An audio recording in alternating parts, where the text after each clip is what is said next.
नमस्कार, ET now स्वदेश पर आपका स्वागत है। आप देख रहे हैं क्लोजिंग कॉल और मैं हूं आपके साथ विकास। मेरे साथ मेरे दो सहयोगी अभिषेक सत्यव्रतम और मानसी दवे जुड़े हुए हैं। चलिए अगले 1.5 घंटे की पूरी तैयारी करेंगे। 1.5 घंटे में मार्केट का जो एक्शन होगा वो आपके सामने रखेंगे। आपके लिए कमाई के तमाम मौके खोज कर लेकर आएंगे। बीटीएसटी एसटीबीटी कॉल्स भी लेकर आएंगे और कुछ इंपॉर्टेंट खबरों पर डिस्कशन भी करेंगे। लेकिन सबसे पहले आपको ये बताते हैं कि आज के इस 1.5 घंटे के शो में हम कब कब क्या क्या आपके लिए खास लेकर आने वाले हैं। तो सबसे पहले हम जो शुरुआत करेंगे वो 2:05 पर एफएनओ की स्ट्रेटजी, एफएनओ के मार्केट चेक के साथ करेंगे। उसके बाद हम 2:10 से शुरू करेंगे हमारे मेहमानों के साथ क्लोजिंग ट्रेड्स, जहां हम आपको बताएंगे कि अगले 1.5 घंटे के लिए आप कहां खरीदारी कर सकते हैं या बिकवाली कर सकते हैं। उसके बाद 2:40 पर हम आपके लिए लेकर आएंगे ऑप्शंस के चैंपियन, यानी एक ऐसा ऑप्शन ट्रेड जो आपको अच्छी कमाई करा सकता है डेरिवेटिव मार्केट में। मार्केट एट 3 बजे यानी 3 बजे तक बाजार का पूरा हाल, एक अपडेट और उस पर एक्शन की सारी तैयारी हम बताएंगे आपको 3 बजे के आसपास। 3:10 पर हम शुरू करेंगे आपके लिए बीटीएसटी या एसटीबीटी के ट्रेड्स, जो हमारे खास मेहमान जो जुड़ते हैं वो बताएंगे कि कहां पे आप बीटीएसटी एसटीबीटी के ट्रेड्स ले सकते हैं। 3:20 पर हम आपकी तैयारी कराते हैं अगले दिन की, यानी कल आने वाले दिन में क्या इवेंट्स अहम रहने वाले हैं, क्या ट्रिगर्स रहने वाले हैं, वो सारी चीजें हम आपको बताते हैं 3:20 पर। तो ये ओवरऑल शो का पूरा खाका है। अब एक काम करते हैं कि मार्केट में अब तक जो बड़ी बातें हैं, क्या क्या बड़े डेवलपमेंट्स हुए हैं, कैसे इंडेक्स ट्रेड कर रहा है, वो आपकी स्क्रीन पर लेकर आते हैं। और सबसे पहले शुरुआत करते हैं निफ्टी से। आप निफ्टी को देखेंगे तो निचले स्तरों से 80 अंक रिकवर होकर 25,750 के आसपास आपको दिखेगा और एक बहुत छोटा सा दायरा है। आप निफ्टी को अगर देखेंगे ना तो निफ्टी का जो हाई है वो 25,760 का है और जो लो है वो 25,645 का है, यानी 100 अंकों के आसपास का दायरा है और उसी दायरे में आज निफ्टी ट्रेड कर रहा है। आप ये देखिए। उसके बाद जो बैंक निफ्टी पर अगर आप ध्यान देंगे तो बैंक निफ्टी आपको दिखेगा इस वक्त 135 अंक ऊपर और 61,300 के आसपास का ये आंकड़ा आपको दिखेगा बैंक निफ्टी पर। और अच्छी तेजी, अगर आप कहेंगे आज के रेंज बाउंड कारोबार में, तो अच्छी तेजी जो है वो बैंकिंग शेयरों में ही आज देखने को मिल रही है। तो आप इस पे ज़रूर ध्यान रखें। अगर आप बैंक निफ्टी को देखेंगे कि निचले स्तरों से कितना रिकवर हुआ है बैंक निफ्टी, तो आपको दिखेगा कि 210 अंक निचले स्तरों से रिकवर हुआ है, यानी गिरावट से 210 अंकों की रिकवरी है और अब आज 0.25% के आसपास की तेजी के साथ कारोबार यहाँ पे हो रहा है। मेटल और पीएसयू बैंकों ने आज बाजार को भरपूर सपोर्ट दिया है। अगर बाजार नहीं ज़्यादा गिर रहा है तो उसकी वजह ये दो सेक्टर हैं, मेटल सेक्टर और पीएसयू बैंक। इन दोनों से बाजार को अच्छा खासा सपोर्ट मिला। आप देखेंगे निफ्टी मेटल का इंडेक्स जो है वो इस वक्त 1.25% ऊपर है। उसके अलावा टोबैको शेयरों में आज अच्छी तेजी आपको देखने को मिलेगी, चाहे वो गॉडफ्रे फिलिप्स हो जिसमें आज 15% तक की बड़ी तेजी देखने को मिली, चाहे वो आईटीसी हो या फिर आपको वीएसटी इंडस्ट्रीज हो। इन तीनों शेयरों में अच्छी खासी तेजी आपको आज देखने को मिली है। उसकी वजह यह है कि ऐसी खबरें आ रही हैं कि जो सिगरेट के प्राइसेस हैं वो बढ़ने वाले हैं। 20 से 40% तक सिगरेट के प्राइसेस बढ़ने वाले हैं। उसका इंपैक्ट एक जीएसटी का भी है कि जीएसटी के जो नए रूल्स हैं सिगरेट के ऊपर वो लागू हो गए हैं 1 फरवरी से, तो शायद उसकी वजह से भी इंपैक्ट देखने को मिले। तो ये आपको एक एक्शन आपको देखने को मिलेगा। 702 करोड़ का ऑर्डर मिला था दिलीप बिल्डकॉन को और आप देखिए शेयर करीब करीब जो है वो इस वक्त 4%, 3.25% के आसपास की तेजी दिखा रहा है। तो ये एक आपको एक्शन आपको मार्केट में देखने को मिला है। चलिए अब एक काम करते हैं, हम सारी चीज़ें तो तैयार कर चुके हैं कि मार्केट में बड़ी बातें क्या हैं, क्या क्या चीज़ें हम लेकर आने वाले हैं। अब हम एक काम करते हैं, मार्केट के कुछ और गूढ़ सीक्रेट्स जो बजिंग स्टॉक्स हैं, बजिंग सेक्टर्स हैं, इन 5 बातों के अलावा वो भी जान लेते हैं मानसी से। मानसी बताइए और कौन से बजिंग सेक्टर्स हैं, स्टॉक्स हैं जो इस वक्त मार्केट को ड्राइव कर रहे हैं। बिल्कुल विकास, देखिए जैसे आपने बताया 2 दिन की तेजी के बाद उतार चढ़ाव जरूर है मार्केट में, लेकिन सेक्टर वाइज अपॉर्चुनिटीज और सेक्टर वाइज मोमेंटम अब भी बाजार में कायम है। अब मेटल क्षेत्र को ही देख लीजिए, सरकारी बैंक के खेमे को ही देख लीजिए। कल आईटी और सरकारी बैंक दोनों बाजार को सपोर्ट कर रहे थे। आईटी ने आज बैकसीट पकड़ी है, लेकिन सरकारी बैंक्स का खेमा अब भी मजबूती दिखा रहा है। सो बिग बजिंग मोमेंटम की शुरुआत हम पीएसयू बैंक के शेयरों से ही करेंगे। अच्छी खासी तेजी वहां पर देखी जा रही है। Punjab national bank, Punjab and Sind bank, bank of Maharashtra, IOB, इन तमाम स्टॉक्स में अच्छी खासी बढ़त पर ट्रेड देखने को मिल रहा है। और आज के सत्र के लिए सेक्टर स्पेसिफिक बाजार की चाल को अगर समझने की कोशिश करेंगे तो भले ही वॉलेटाइल ट्रेड्स हैं, लेकिन सेक्टर वाइज मेटल और पीएसयू बैंक्स हैं और इसके ठीक पीछे एफएमसीजी भी हैं जो कि बाजार को संभालने का कुछ हद तक काम कर रहे हैं। मेटल शेयरों की चमक वापस लौटती हुई दिख रही है। ग्लोबल अनिश्चितताएं जो हैं वो काफी हद तक इम्पैक्ट करती हैं मेटल्स की चाल को भी, और चाहे फिर वो प्रेशियस मेटल्स हो, बेस मेटल्स हो, इक्विटी मार्केट में उसका इवेंचुअल इम्पैक्ट आता है क्योंकि ग्लोबल ट्रेंड्स से ताल्लुक रखता है ये स्पेस, लेकिन वहां पर वापस से अब ट्रेंड्स जो है वो मजबूती की तरफ बढ़ते हुए दिख रहे हैं। SAIL, Hindustan Copper, Tata Steel, JSW Steel, ये तमाम स्टॉक्स अगर आप देखेंगे करीब 1.5% से लेकर 4-5% तक की तेजी भी तमाम स्टॉक्स में नजर आ रही है। हिंदुस्तान कॉपर के स्टॉक प्राइस को देखें, आउट परफॉर्म करता हुआ। इसके अलावा सेक्टर स्पेसिफिक तो हम देख रहे हैं पीएसयू, बैंक्स और मेटल है, साथ साथ एफएमसीजी जो बाजार को सपोर्ट कर रहे हैं, लेकिन न्यूज वाइज भी कोहांस लाइफ साइंसेज में शानदार तेजी देखने को मिली है। दरअसल ब्लॉक डील की खबर यहां पर आती हुई दिखी है। 216 करोड़ की ब्लॉक डील के बाद 5% स्टॉक में मजबूती आई और इंट्राडे में अगर आप देखेंगे 10% की तेजी ये स्टॉक देख चुका है। इसके अलावा नेटवेब टेक्नोलॉजीज के स्टॉक में कुछ दिनों से हम देख रहे हैं मूवमेंट आती हुई और मोमेंटम बढ़ता हुआ। आईटी देख लीजिए करीब 10% का उछाल है। दरअसल एनवीडिया के साथ करार में AI super computing system launch किया है। ध्यान रखिएगा इन दिनों आर्टिफिशियल इंटेलिजेंस और एआई डेवलपमेंट को लेकर बातचीत काफी हद तक तूल पकड़ रही है और इंडियन आईटी कंपनीज भी एआई डेवलपमेंट और अपने सेगमेंट्स में एआई को काफी हद तक डेवलप करने की बातचीत कर रही है। अपने नैरेटिव्स भी यहां तक बदल रही है, जिसके चलते स्टॉक्स फोकस में है और ये पूरा सेक्टर भी फोकस में है। आज भले ही कमजोरी है, लेकिन ये पूरा फ्लेवर है जो कि आईटी सेक्टर को चला रहा है इस वक्त। इसके अलावा E2E नेटवर्क्स में 17% की मजबूती है। सोवरिन एआई डेवलपमेंट के लिए एनवीडिया जीपीयू क्लस्टर कंपनी बनाने जा रही है, सो न्यूज बैक्ड इंपैक्ट यहां पर देखने को मिला है। ओला में 4 दिनों की गिरावट पर वापस ब्रेक लगी है। दरअसल सीईओ भाविश अग्रवाल के अरेस्ट वारंट पर बॉम्बे हाईकोर्ट का स्टे नोटिस आया है, सो ये ताजा अपडेट है। उसके ठीक बाद हम देख रहे हैं गिरावट थी, वो गिरावट थमी जरूर है।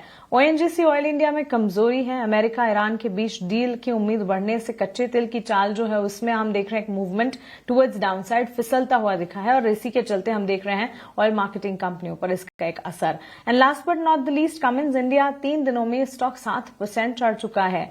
एक तो नतीजे मजबूत रहे, उसके बाद मैनेजमेंट की कमेंट्री अच्छी रही और फंडामेंटल्स भी तेज हैं, जिसके चलते लगातार 3 ट्रेडिंग सेशन से स्टॉक में अच्छी खासी तेजी देख रहे हैं। So all in all news wise action है, सेक्टर स्पेसिफिक बाजार की चाल अच्छी नजर आ रही है, लेकिन हाँ इंडेक्स पर रणनीति क्या होनी चाहिए ये जानना भी जरूरी है। अभिषेक, मार्केट सेटअप इस वक्त कैसा नजर आ रहा है? क्योंकि हम देख रहे हैं पिछले 2 सेशन से अच्छी मजबूती के बीच कामकाज था और आज मानो index all of it benchmark से लेकर ब्रॉडर मार्केट्स उतार चढ़ाव देख रहे हैं। मानसी, देखिए क्लियरली क्या है बाजार में कि आईटी को अगर आप छोड़ दें तो फिर बाजार ठीक है। आईटी को अगर हम मिला लेते हैं क्योंकि वेटेज ज़्यादा है तो बाजार आपको बहुत ही रेंज बाउंड आज के सत्र में नजर आएगा और यहाँ से ना किसी क्लियर डायरेक्शन का भाव है। मैं प्योरली अगले 1.5 घंटे की बातचीत कर रहा हूँ। 2 दिनों की तेजी के बाद आज हमने देखा कि तेजी पर ब्रेक लगी है, लेकिन आईटी शेयर बाजार को थोड़ा नीचे खींचने का काम कर रहे थे। 1.5% की गिरावट इंडेक्स लेवल पर है। अदरवाइज बाजार का मोमेंटम ठीक है। आप ब्रॉडर मार्केट देखिए, वहां से भी संकेत अच्छे हैं। 1600 शेयर ऊपर हैं, 1300 शेयर नीचे हैं। मिड कैप स्मॉल कैप में आज हम देख रहे हैं कि इंडेक्स लेवल पर स्ट्रेंथ नजर आ रही है। स्मॉल कैप का इंडेक्स लगभग 0.5% ऊपर है। तो एक बार जरा बाजार में आज हुआ क्या है वो सामने रख देते हैं, उसके बाद स्ट्रेटजी में फटाफट हम दर्शकों को बता देंगे। तो निफ्टी की जो आज रेंज रही है वो रही है मुश्किल से 115 अंकों के आसपास की। फिलहाल हम देख रहे हैं कि 25,700 को डिफेंड करने की कोशिश निफ्टी कर रहा है। निफ्टी बैंक की बात करें, रिलेटिव स्ट्रेंथ ज्यादा है और आप देखेंगे अगर पुट कॉल रेशियो भी देखेंगे तो आपको पता चलेगा कि धीरे धीरे करके ओवरबॉट जोन में जा रहा है निफ्टी बैंक। 200 अंक नीचे से संभला है, 61,300 के आसपास आपको कारोबार होता हुआ दिखाई देगा। आईटी कमजोर है, अदरवाइज आप देखेंगे कि सरकारी बैंक, मेटल, एफएमसीजी, पावर, इन शेयरों ने बाजार को खींच के ऊपर रखा हुआ है। इंडिया विक्स करीब 3% नीचे, निश्चित तौर पर एक 3% की तेजी, माफ कीजिएगा। फिलहाल 12.15 के आसपास का इंडिया विक्स आपको नजर आएगा। तो ये इस वक्त की पिक्चर है। यूएस फ्यूचर्स की बात करें तो लगभग 100 अंकों की तेजी है और यूरोप में जो शुरुआत हुई है वो अच्छी नोट पर हुई है। तो कुल मिलाजुला के संकेत जो है वो ठीक ठाक ही है बाजार के लिए। मतलब आईटी के अलावा कोई चिंताएं नहीं है। अब बाजार देखते हैं कि कब तक इन चीज़ों को डिस्काउंट करता है। एआई स्पेस में बहुत कुछ हो रहा है, थोड़ा कंफ्यूजन की स्थिति वहां पर बनी रहेगी। जिन कंपनीज ने अभी आप जिक्र कर रहे थे कि एनवीडिया के साथ करार किया है, E2E नेटवर्क्स ने, इसके अलावा नेटवेब टेक्नोलॉजीज ने, हम देख रहे हैं कि 15-17% के आसपास का तगड़ा उछाल है। निफ्टी की अगर हम बात करें और आज की अगर हम अब बचे हुए सत्र के लिए अगर हम रणनीति बनाने की बात करें तो देखिए, नया ट्रेड आपको करना है तो अभी आप छोड़ दीजिए। मेरा मानना यह है कि 25,800 के ऊपर अगर निकल जाए तो ही आपको कोई नया ट्रेड लेना है। अदरवाइज आज एक रेंज में ही हम क्लोजिंग होते हुए देख रहे हैं। सपोर्ट की बात करें 25,700 से लेकर 25,650 से 25,700 ये सपोर्ट रेंज है और अगर हम रेजिस्टेंस की बात करें तो 25,800 ये रेजिस्टेंस का लेवल है। इसके इधर साइड ही अब कोई बड़ा मूवमेंट आएगा निफ्टी की अगर बात करें तो अच्छी खबरों पर मेरा मानना है कि फोकस करें, वही करके बाजार में आज के सत्र में पैसा बन रहा है। स्टॉक स्पेसिफिक एक्शन भरपूर है, यहां से शॉर्ट करने की भी राय नहीं है क्योंकि बाजार के लिए कोई नेगेटिव ट्रिगर नजर नहीं आ रहा है। ग्लोबल संकेत हो या फिर जियो पॉलिटिक्स फ्रंट पर, वो भी संकेत बाजार के लिए पॉजिटिव हैं। तो नया ट्रेड निफ्टी में 25,800 के ऊपर लेना है। और अगर अगर अगर आपके पास ट्रेड है अगर तेजी का, तो मेरा मानना है कि 25,650 के स्टॉप लॉस के साथ आप आराम से अपने तेजी के ट्रेड में फिलहाल बने रह सकते हैं। जो ऑप्शंस के जो डेटा सजेस्ट कर रहे हैं आप देखिए, 25,800 पर हर्डल है, करीब 1,67,000 कॉन्ट्रैक्ट्स का ओपन इंटरेस्ट है। उसके बाद जो अगला पड़ाव होगा वो होगा 26,000 का। वहीं 25,725 मैक्स टू मैक्स 25,500 के नीचे बाजार में फिलहाल कमजोरी नहीं नजर आ रही है। निफ्टी बैंक की बात करें तो निश्चित तौर पर जो स्ट्रेंथ है निफ्टी के मुकाबले ज्यादा है और हम रिकवरी उसमें देख रहे हैं लोअर लेवल से। दिक्कत की बात आज के सत्र में यह है कि HDFC bank, ICC bank, Kotak bank, ये बड़े कंट्रीब्यूटर हैं वेटेज के लिहाज से, इनका सपोर्ट नहीं मिल पा रहा है। तो जो बढ़त है आज के सत्र में वो सीमित है। सरकारी बैंकों का सपोर्ट है, हालांकि एसबीआई भी दिन के ऊपरी स्तर से नीचे आके कारोबार कर रहा है। 61,000 पर बढ़िया सपोर्ट है निफ्टी बैंक के लिए। 61,500 रेजिस्टेंस का लेवल है। 61,500 के ऊपर अगर निकलता है तो फिर 62,000 मान के चलेगा, ऑल टाइम हाई बनेगा। 62,000 आराम से अचीव हो जाएगा, कोई दिक्कत की बात नहीं है। गिरावट पर खरीदारी करने के लिए अभी भी इंट्राडे में अगर गिरावट आती है निफ्टी बैंक, मुझे लगता है कि इसमें स्ट्रक्चर आपके लिए बेहतर है और निफ्टी के मुकाबले आपको ज्यादा फोकस निफ्टी बैंक में करके चलना चाहिए अगर आपको इंडेक्स में स्ट्रेटजी लेना है। अदरवाइज ये बाजार ऐसा है मानसी कि स्टॉक स्पेसिफिक ट्रेड लेने में, सेक्टर स्पेसिफिक मौके खोजने में ज्यादा भलाई है। इंडेक्स थोड़ा सा रेंज बाउंड ही नजर आ रहा है, फिर से कंसोलिडेशन वाले जोन में फंसता हुआ दिखाई दे रहा है। दो एक्सपर्ट हमारे साथ जुड़ गए हैं, उनसे जरा बातचीत करते हैं, समझते हैं कि बाजार का मूड माहौल कैसा है और यहां से आगे ट्रेड क्या बनेगा इंडेक्स में और शेयरों में भी। प्रदीप हल्दर हमारे साथ हैं पीएचडी कैपिटल से, इसके अलावा रूपक डे हमारे साथ जुड़ गए हैं। रूपक जी और प्रदीप जी, आप दोनों का बहुत शुक्रिया, स्वागत है टीना स्वदेश पर। रूपक जी, शुरुआत आपसे करना चाहेंगे, इंडेक्स पर आपका व्यू सर, कैसे यहां से ट्रेड सेटअप करना है? जी देखिए, मुझे लगता है कि निफ्टी में जो जैसे आप बता रहे थे कि पैटर्न दिख रहे हैं इंडेक्स में, निफ्टी में इनफैक्ट, बट मुझे लगता है ना एक बार साइडवेज पैटर्न की एंड होने का एक मौका दिख रहा है, क्योंकि एकदम छोटा माइनर टाइम फ्रेम में देखिए, 15 मिनट्स टाइम फ्रेम में देखिए तो कंसोलिडेशन ब्रेकआउट दिख रहा है मुझे। तो यहाँ से मुझे लगता है कि एक बार रिकवरी आ सकता है। 25,770 की एक रेजिस्टेंस है, छोटा मोटा रेजिस्टेंस है, उसके ऊपर अगर निफ्टी निकल लिया तो 850 870 तक आज इंट्राडे में दिखा सकता है। तो फिलहाल मुझे पॉजिटिव लग रहा है। एक स्टॉप लॉस डालना होगा इंडेक्स में, वो है 25,700 का स्टॉप लॉस डालना होगा और लॉन्ग पोजीशन बनाया जा सकता है। प्रीएम्प्ट एक मूव है, मुझे लगता है कि यहाँ से एक सिग्निफिकेंट रैली देखने को मिल सकता है 150 पॉइंट का, और स्टॉप लॉस 50 पॉइंट के नीचे रहेगा। बैंक निफ्टी की बात करें तो बैंक निफ्टी मुझे बढ़िया लग रहा है। इनफैक्ट बैंक निफ्टी से ही, बैंकिंग स्पेस से ही स्ट्रेंथ निफ्टी को मिल रहा है, तो बैंक निफ्टी मुझे बहुत बढ़िया लग रहा है। वेरी शॉर्ट टर्म में 62,000 दिख रहा है मुझे। एक स्टॉप लॉस डालना होगा शॉर्ट टर्म के लिए बैंक निफ्टी में, वो है 60,700 का। चलिए, 60,700 का आपको स्टॉप लॉस डालना होगा। बैंक निफ्टी यहां से अच्छा दिख रहा है आपको, ये सलाह इंडेक्स पर यानी निफ्टी और निफ्टी बैंक के ऊपर रूपक जी की तरफ से। चलिए, चूंकि हमारे मेहमानों का पैनल हमारे साथ जुड़ा हुआ है, दोनों मेहमान हमारे साथ बने हुए हैं, तो एक काम करते हैं, इनसे ट्रेडिंग कॉल की शुरुआत करते हैं। जो हमारे क्लोजिंग ट्रेड्स हैं उसकी शुरुआत करते हैं।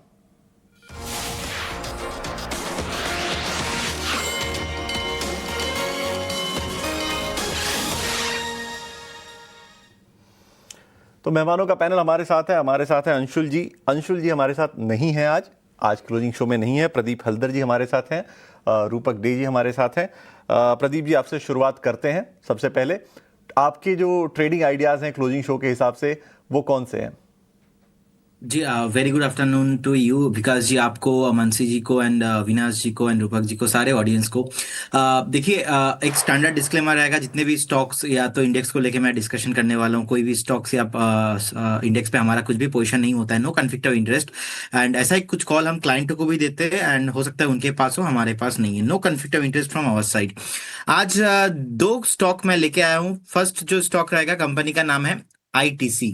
मुझे लगता है कि आईटीसी बहुत टाइम से एक हम डाउन साइड देख रहे थे, एंड जिस तरीके से 370 एंड 400 से एक ब्रेकडाउन आया था, लगातार एक सेलिंग प्रेशर, उसके बाद 300 एंड 305 के आसपास अच्छा खासा बेस फॉर्मेशन हुआ है। अब जिस तरीके से रैली रजिस्टर्ड आईटीसी को देखने को मिल रहा है, मुझे लगता है कि पहला टारगेट यहाँ पे 338 and second target 350 and above जाने के लिए रेडी हो रहा है। करंट जोन से बाय करने का सलाह रहेगा एक 318 के आसपास का एक स्टॉप लॉस मेंटेन कीजिए और बने रहिए अगर किसी के पास है। इनफैक्ट हम फ्रेश भी बाय करके जा सकते हैं। सेकंड जो पीक रहेगा वो है एपोलो हॉस्पिटल। एपोलो हॉस्पिटल भी बहुत अट्रैक्टिव चार्ट है, नीचे ऑलमोस्ट एक डबल बॉटम फॉर्मेशन हुआ है, जिस तरीके का pull back continuously higher high formations daily candle में भी है। अभी 7650 के आसपास का प्राइस है, मुझे लगता है कि बाय करना चाहिए। 7950 का पहला टारगेट और इसके ऊपर सस्टेन करने पे आपको 8350 का सेकंड टारगेट आपको देखने को मिलेगा। 7360 का एक स्टॉप लॉस मेंटेन कीजिए और बाय करके जाइए। और एक अपडेट देना पसंद करूंगा, बजट के दिन जब मैं स्टूडियो में था, सुबह सुबह डिस्कशन किया था एमटीआर टेक्नोलॉजी। मेरे डिस्कशन के बाद ऑलमोस्ट एमटीआर टेक अभी भी ऑलमोस्ट 23-24% ऊपर है। उस दिन हमने डिस्कशन किया था अभिषेक जी के साथ E2E नेटवर्क, आज फट गया एकदम E2E नेटवर्क। उसके बाद हमने डिस्कशन किया था नेटवेव टेक्नोलॉजी उस दिन, क्योंकि डेटा सेंटर पे मेरा फोकस था। आज जबरदस्त चला है, एक बार पार्शियल प्रॉफिट बुक करने का सलाह रहेगा तीनों स्टॉक में ही। एंड अगर किसी का व्यू नेक्स्ट 2 से 3 क्वार्टर का है, बिल्कुल आप बने रहिए। अच्छा प्रदीप जी, अभी थोड़ी देर में ना रचित जी हमारे साथ जुड़ेंगे और रचित जी पता है क्या लाइन कहेंगे? वो ये कहेंगे कि थोड़ा सा क्रेडिट मैं इसमें से शेयर कर लेता हूं, क्योंकि आज सुबह सुबह उन्होंने कॉल दी है E2E नेटवर्क पर भी और नेटवेब वो पहले दे चुके हैं। तो थोड़ी देर में रचित जी जुड़ेंगे, थोड़ा उनसे भी शेयर कर लेंगे क्रेडिट को। लेकिन चलिए आगे बढ़ते हैं, रूपक जी के पास चलते हैं। रूपक जी, आपके क्या आइडियाज हैं ट्रेडिंग के हिसाब से क्लोजिंग शो में? जी, मेरा पहला कॉल रहेगा टाटा स्टील। ये स्टॉक कंटिन्यूअसली बुलिश मोमेंटम दिखा रहा है, continuously high top high bottom formation में है। आज एक दो दिन का कंसोलिडेशन ब्रेकआउट भी है, तो मुझे लगता है यहाँ से 220 तक जा सकता है हायर एंड पे। तो स्टॉक में बाई की सलाह रहेगी around current market price for target of 220 और स्टॉप लॉस डालना होगा 203 पे। दूसरा कॉल रहेगा पीएफसी। ये स्टॉक देखिए एक छोटा करेक्शन दिखाया था रिसेंटली, बट ओवरऑल एक राइज फॉलिंग ट्रेंड लाइन को ऊपर सस्टेन करते हुए दिखाई दे रहे हैं। तो मोमेंटम अराउंड द स्टॉक बहुत ही पॉजिटिव लग रहा है। 200 डेज मूविंग एवरेज के ऊपर कंटिन्यूअसली सपोर्ट सस्टेन कर रहा है। तो स्टॉक में बाई कॉल रहेगा around 420 for a target of 440 और नीचे स्टॉप लॉस मेंटेन करके चलना होगा एट 410 पे। तीसरा कॉल रहेगा सीयूबी पे, सिटी यूनियन बैंक। ये स्टॉक रिसेंटली 50 डीएमए को क्रॉस किया है, मतलब आज का ट्रेडिंग सेशन में 50 डीएमए को क्रॉस किया और ब्रीफली 50 डीएमए के नीचे था, बट मुझे लगता है बाइंग मोमेंटम वापस आ रहा है स्टॉक के अंदर। स्टॉक में बाई की सलाह रहेगी अराउंड 286 फॉर टारगेट ऑफ 300 और स्टॉप लॉस डालना होगा एट 278। ऑलराइट, तो चलिए हमारे दोनों ही एक्सपर्ट्स की तरफ से उनके क्लोजिंग ट्रेड्स इस वक्त आपके स्क्रीन पर है। कुल मिलाकर 4 से 5 आइडियाज है स्टॉक स्पेसिफिक, जो कि बाजार से जुड़े हुए इस वक्त हमारे एक्सपर्ट्स के फोकस रेडार पर आपके लिए खास। लेकिन केमिकल प्लेस पर एक नजर होनी चाहिए। और प्रदीप, गुड आफ्टरनून। आज केमिकल स्टॉक्स में भी मूवमेंट है टुवर्ड्स अपसाइड। कोई पर्टिकुलर केमिकल स्टॉक जहां पर आपकी नजर है? गुजरात फ्लोरो के हम देखें 0.5% गेन्स हैं। इसके बाद नवीन फ्लोरो में भी हम देख रहे हैं ऑलमोस्ट 3% की तेजी के साथ फिलहाल कामकाज देखने को मिल रहा है। देखिए, गुजरात फ्लोरोकेमिकल, मुझे लगता है कि जिस तरीके का रैली है और भी अपसाइड पॉसिबल है, बिल्कुल बने रहना चाहिए। लेकिन मेरा एक कॉल था आज से 3-4 दिन पहले का ही, कंपनी का नाम है जेबी केमिकल एंड फार्मा। सो मुझे लगता है कि इसमें एक ब्रेकआउट आया है, अभी तक उतना रैली हुआ नहीं है। मुझे लगता है कि ये रैली आपको अभी भी कंटिन्यू होते हुए दिखाई देंगे। अभी भी 1981 के आसपास का प्राइस चल रहा है, आपको 2250 2300 नेक्स्ट वीक या तो मैक्सिमम 2 हफ्ते में आपको आते हुए दिखाई देंगे। तो अभी भी रैली नहीं हुआ है, पर्टिकुलर आप स्टॉक को आपके रडार पे रखिए। फोकस रेडार पर रखना चाहिए। Rupak, exchange ancillary platform stock major BSE limited पर एक टेक आपसे मैं जानना चाहूंगी। अच्छी तेजी पकड़ी है आज के सत्र में, स्टॉक ने करीब 3% के गेन्स यहां पर देखने को मिले हैं। साइडवेज मोमेंटम था वैसे देखा जाए तो, पिछले 6 महीने में भी ऑलमोस्ट 12-13% ही चला है ये स्टॉक, लेकिन अब हम देख रहे हैं मोमेंटम के साथ आज यहां पर कामकाज। क्या राय होगी जिन्होंने एग्जिस्टिंग पोजीशन बनाकर रखे हैं, क्योंकि पिछले 5 सेशंस में भी नेगेटिव रिटर्न सीबीएसई लिमिटेड ने दिए हैं। आज की तेजी को कैसे खेला जाए? जी देखिए, बीएसई में significant correction recently from 3200 to 2800 2700। तो फिलहाल मुझे लगता है कि यहाँ से एक बार रिकवरी आ सकता है, क्योंकि 50 डीएमए को होल्ड कर रहे हैं 1-2 दिन से। तो 2700 का स्टॉप लॉस से होल्ड करने है, और रिकवरी में मुझे लगता है 3000 तक एक बार जा सकता है। ऑलराइट, तो चलिए बीएसई लिमिटेड पर ये एक टेक्निकल नजरिया फिलहाल हमें मिलता हुआ इन स्टॉक पर नजर रखेंगे, और इसके अलावा भी तमाम एक्सचेंज एंसेसरी प्लेटफॉर्म स्टॉक्स पर हमारा फोकस है at this point in time. अगर आप देखें आईटी सेक्टर को अगर छोड़ दीजिएगा और रियल एस्टेट सेक्टर, इसके अलावा हर सेक्टर में मूवमेंट टुवर्ड्स अपसाइड जरूर है। Metal, PSU, FMCG, mid select और फाइनेंशियल सर्विसेज यहां सबसे आगे खड़े नजर आ रहे हैं। Major contribution ITC, Reliance, Axis bank, L&T, HDFC life जैसे स्टॉक से हैं। ऑन द फ्लिप साइड हम Infosys, TCS, ONGC, HCL tech, HDFC bank में गिरावट भी देख रहे हैं। ऑन दैट नोट एक छोटे से ब्रेक के लिए हम रुक रहे हैं। ब्रेक के उस बाद चर्चा जारी रहेगी, आप बने रहें।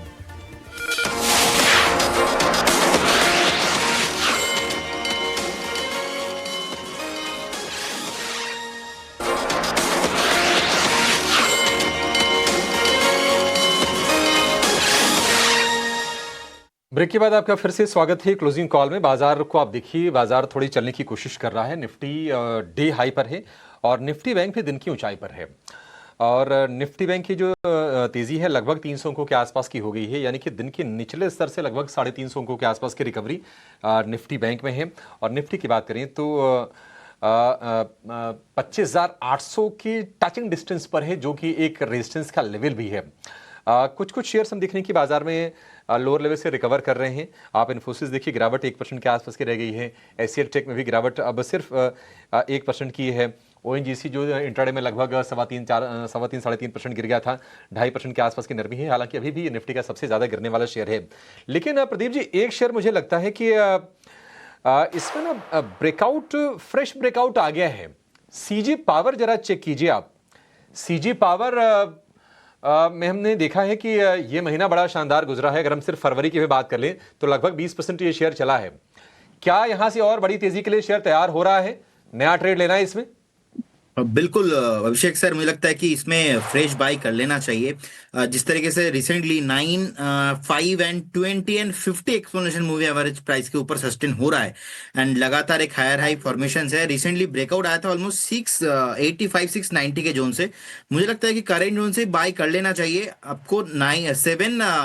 747 पहला टारगेट रहेगा और 747 ब्रेक होने के बाद फिर से आपको ऑलमोस्ट 790 तक आपको आते हुए दिखाई देंगे। तो बिल्कुल कुछ भी प्रॉब्लम नहीं है। 690 से ब्रेकआउट आया था, अभी चल रहा है, ये भी आपको आगे चलते हुए दिखाई देंगे। एक स्टॉप लॉस आप मेंटेन कीजिए 665 के अराउंड और बिल्कुल बने रहिए स्टॉक के साथ।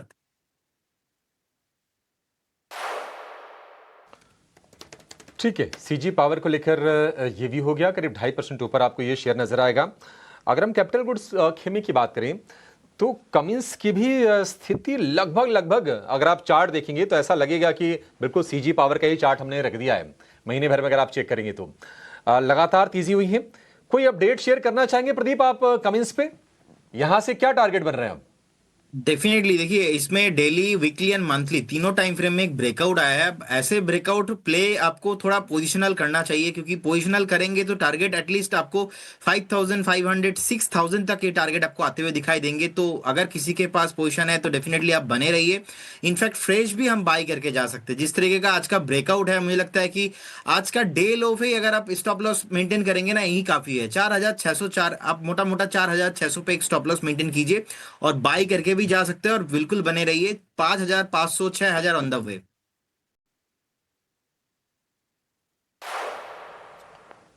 ठीक है, ये राय है कमिंस के लिए। एचडीएफसी लाइफ का जरा शेयर लेकर आइए आप स्क्रीन पर। सेकेंड हाफ के बाद आज बिल्कुल चाल ही बदल गई है। दिन के ऊपरी स्तरों के आसपास आपको ये शेयर दिखाई देगा। ये साल की बात करें, पैसे बना के एचडीएफसी लाइफ ने दिए नहीं। पिछला साल और उसके पिछला साल काफी अच्छा बीता था, लेकिन आज देखिए तेजी अच्छी है, लगभग 3% ऊपर और वॉल्यूम भी ठीक ठाक है। एचडीएफसी लाइफ पर रूपक जी आपका व्यू, इसमें ट्रेड बन रहा है क्या? खरीदना चाहिए इसको? लग रहा है चार्ट पैटर्न रिसेंट चार्ट पे देखे तो इवन जो लॉन्गर टर्म चार्ट पैटर्न देखे तो सिग्निफिकेंट करेक्शन हुआ और करेक्शन के बाद एक अच्छा फॉर्मेशन है, अच्छा बुलिश रिवर्सल का फॉर्मेशन दिख रहा है चार्ट पे। तो मुझे लगता है यहाँ से एक सिग्निफिकेंट रिकवरी और बोल सकते हो कि कंटिन्यूएशन ऑफ रिकवरी देखने को मिल सकता है, जो स्टॉक को 760 770 तक लेके जा सकता है शॉर्ट टर्म में। नीचे एक स्टॉप लॉस प्लेस करके चलना होगा, वो है 700 रुपया पे। तो 700 नहीं टूटा तो सिग्निफिकेंट अपसाइड का मोमेंटम कंटिन्यूड रहेगा स्टॉक के अंदर।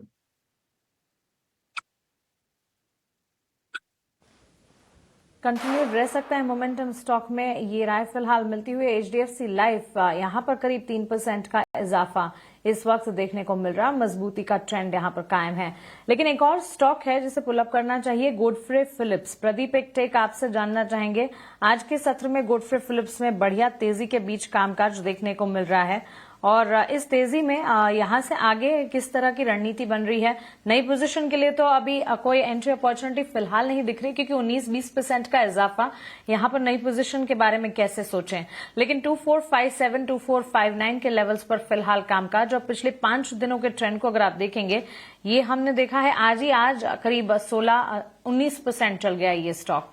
क्या राय होगी गोडफ्रे फिलिप्स की जबरदस्त तेजी की?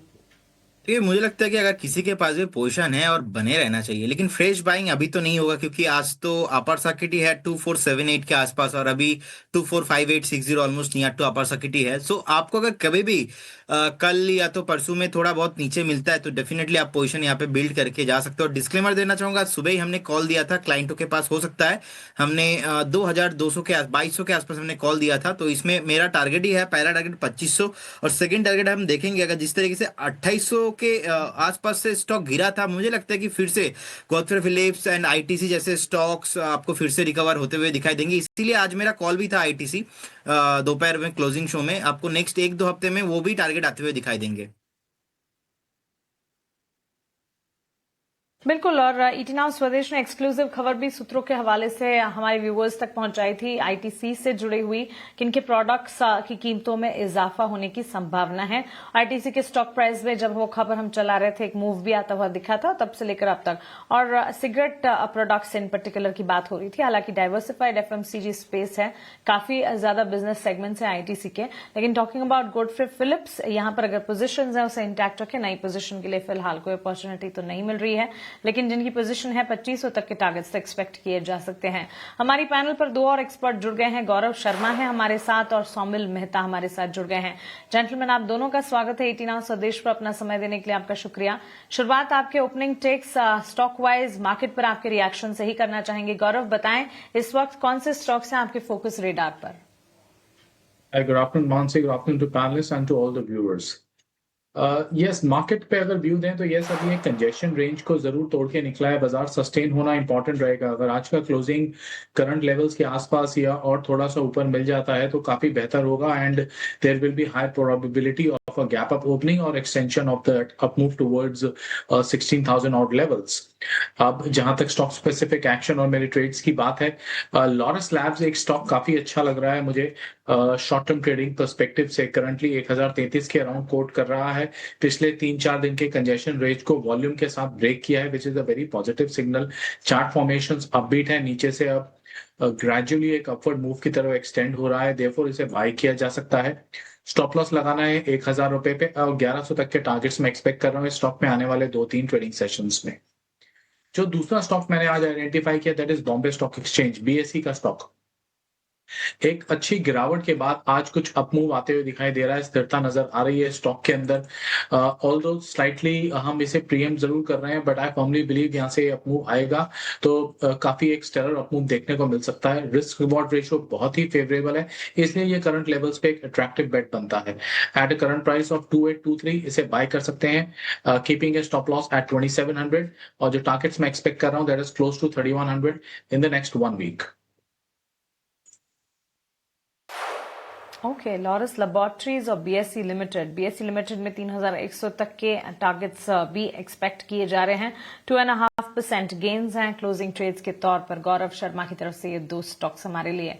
Saumil, good afternoon to you as well. आप बताइए आपके फोकस रेडार पर इस वक्त क्या कुछ है? व्यू पॉजिटिव रहेगा। मार्केट ने अच्छी रिकवरी दिखाई है और प्रीवियस स्विंग हाई भी ऊपर की तरफ टूटा है। Great start. दो स्टॉक, एक पहला स्टॉक होगा लॉरस लैब्स एंड दूसरा स्टॉक होगा एसबीआई लाइफ। लॉरस लैब्स में एक कंसोलिडेशन अभी अभी ऊपर की तरफ टूटा है, taking support at 20 and 40 daily moving average. Stop loss रखेंगे 1000 रुपीज पर और टारगेट होगा 1100। दूसरा स्टॉक है एसबीआई लाइफ। कुछ समय से ये कंसोलिडेट कर रहा था, अब ये कंसोलिडेशन ऊपर की तरफ टूटा है, taking supported short term averages. एक डाउनवर्ड स्लोपिंग ट्रेंड लाइन ऊपर की तरफ टूटी है। Great stock to be in. Stock का स्टॉप लॉस होगा 2020 पर और ऊपर में टारगेट होगा 2140। ऑलराइट, तो चलिए ये कन्वेक्शन लॉरस लैब्स पर हमारे एक और एक्सपर्ट की तरफ से भी आता हुआ स्टॉक स्पेसिफिक रिकमेंडेशन। और इस बीच हमारी पैनल पर एक और गेस्ट एड अप हुए हैं बीएनके कैपिटल के रचित खंडेलवाल। रचित, गुड आफ्टरनून, स्वागत है आपका ईटी नाउ स्वदेश पर। तमाम एक्सपर्ट्स है, उनके आइडियाज, स्टॉक स्पेसिफिक रिकमेंडेशन हम समझ रहे हैं। शुरुआत आपसे भी वहीं से करेंगे। बताइए स्टॉक स्पेसिफिक क्लोजिंग ट्रेड्स क्या होंगे आपकी तरफ से आज? गुड आफ्टरनून मैम, आपको गुड आफ्टरनून मेरे सारे फेलो पैनलिस्ट को। एक अपडेट दे देता हूं मैं उसके पहले। सुबह हम लोग प्री ओपनिंग ट्रेड में भी बात किए थे और उसके बाद ओपनिंग के बाद एक ट्रेड हमने जनरेट करी थी E2E नेटवर्क्स। E2E नेटवर्क्स की हमने कॉल जनरेट करी थी एट 2629, 2760, 2960 दोनों ही टारगेट्स हिट हो गए हैं। थोड़ा सा कूल ऑफ किया है बट मैं समझता हूँ जितने भी हमारे व्यूअर्स हैं प्रॉफिट बुक कर लिए होंगे। इसके साथ साथ नेटवेब टेक्नोलॉजीज कल 3088 लेवल्स पे हमने एक फोर्टनाइट के लिए कॉल जनरेट करी थी। 3180 एंड 3300 के थे टारगेट्स। उसके ऊपर हमने पोजिशनल बेसिस पे और ऊपर के टारगेट्स पे दिए थे बट अभी ये अचीव हो गई। 3530 का हाई रजिस्टर कर लिया है तो आई बिलीव प्रॉफिट बुक कर लिया होगा। और इसके साथ साथ आज सुबह ओपनिंग में एलगी इक्विपमेंट्स हमने 517 ऑड लेवल्स पे कॉल जनरेट करी थी। 546 वाज द फर्स्ट टारगेट और 545 का एक हाई रजिस्टर कर लिया है। तो जिनकी ट्रेडिंग पोजीशन थी आई बिलीव उन्होंने भी प्रॉफिट बुक कर लिया होगा। अभी के लिए ट्रेडिंग बेट, क्योंकि थोड़ा सा कॉशियस अप्रोच है हमारा मार्केट का, we are not going all in. ITC current levels पे अट्रैक्टिव लग रहा है। जिस तरीके से एक क्लियर केस रिवर्सल दिख रहा है और ऐसा सिगरेट का जो एक पेन पॉइंट था वो शायद खत्म होता हुआ दिख रहा है। गॉडफ्रे फिलिप्स ने भी एक अच्छा परफॉर्मेंस अपना चालू कर दिया है।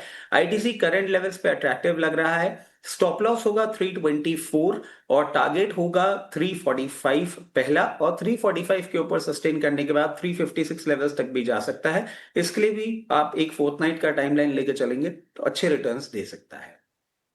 अच्छा रचित जी, कुछ ऐसा कोऑर्डिनेशन हो गया है कि जो स्टॉक्स आपने रिकमेंड किए हैं, ज्यादातर स्टॉक्स पे रिकमेंडेशन प्रदीप जी की तरफ से भी आ रहा है। कहीं ऐसा तो नहीं कि चार्ट लीक हो गए हैं आपके? क्योंकि देखिए E2E नेटवर्क आपकी रिकमेंडेशन, प्रदीप जी ने भी रिकमेंड किया। थोड़ी देर पहले आईटीसी जो है वो प्रदीप जी ने रिकमेंड किया, अभी आपने रिकमेंड कर दिया। टारगेट प्रदीप जी ने बताया कि E2E के अचीव हो गए हैं, आपने भी अपडेट यही दिया। मैंने बोला भी था प्रदीप जी को कि जैसे ही आप आएंगे तो आप कहेंगे कि थोड़ा सा क्रेडिट शेयर कर लेते हैं E2E के ऊपर। मैं सर यही सोच रहा था विकास जी, जैसे ही रचित सर ने अभी बताया आईटीसी के बारे में, मुझे पक्का लग रहा था अभी तो आप पकड़ने वाले हो कि हम दोनों ने चार्ट तो नहीं शेयर किया, बट द डिस्क्लेमर हमारे साथ कुछ भी बात नहीं हुआ।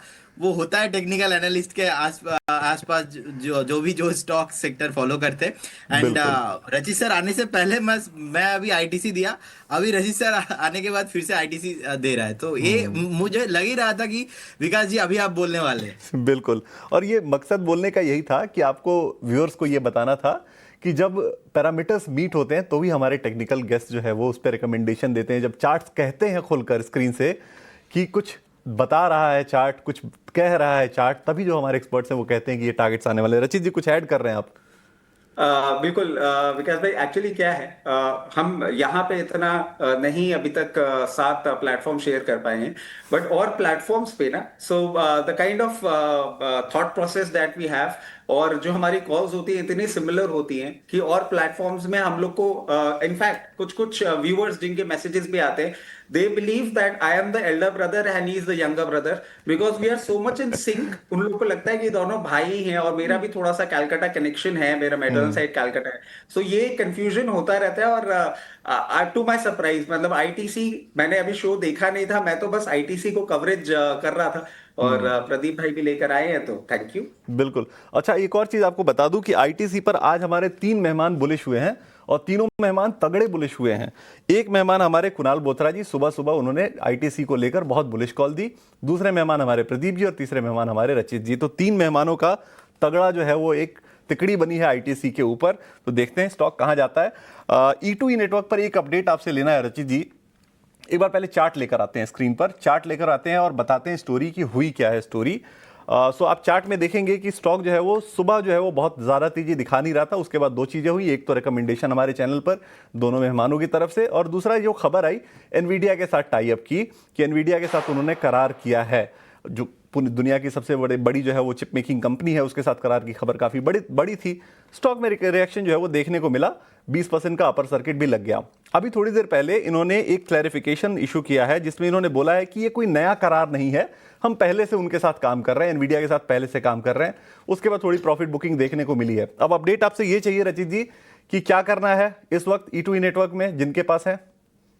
नहीं, बिल्कुल आप इसमें आराम से स्टिक अराउंड करिए, कोई भी प्रॉब्लम नहीं है। बट हाँ, जिस तरीके से क्योंकि एक वॉलेटाइल स्टॉक है, और मार्केट में जैसे कि हम क्लियर केस ये कह भी रहे हैं कि बहुत ज्यादा कॉशियस अप्रोच के साथ हम बैठे हुए हैं, थोड़े से अपने लेवल्स आपको मैनेज करने होंगे। हो सकता है आपको ये 23-20 तक भी मूव करता हुआ एक बार दिखा दे with the extreme volatility that we are seeing in the markets, but डरने की कोई बात नहीं है। अगर आपने हाई लेवल पे प्रॉफिट बुक नहीं किया है तो आप पोजीशन स्टिक अराउंड करिए, अभी अपसाइड इसमें और बाकी है, और बहुत कंफर्टेबली आने वाले कुछ समय में आपको ये 3200 और 3200 के बाद वापस से 3600 तक भी जाता हुआ दिखेगा इन सम टाइम टू कम। तो कन्विक्शन की खुशबू आ रही है रचित जी की बातों से। चलिए एक छोटे से ब्रेक के लिए यहां रुकेंगे, और ब्रेक से जब लौटेंगे तो कुछ और एक्शन वाले शेयरों पर बातचीत करेंगे।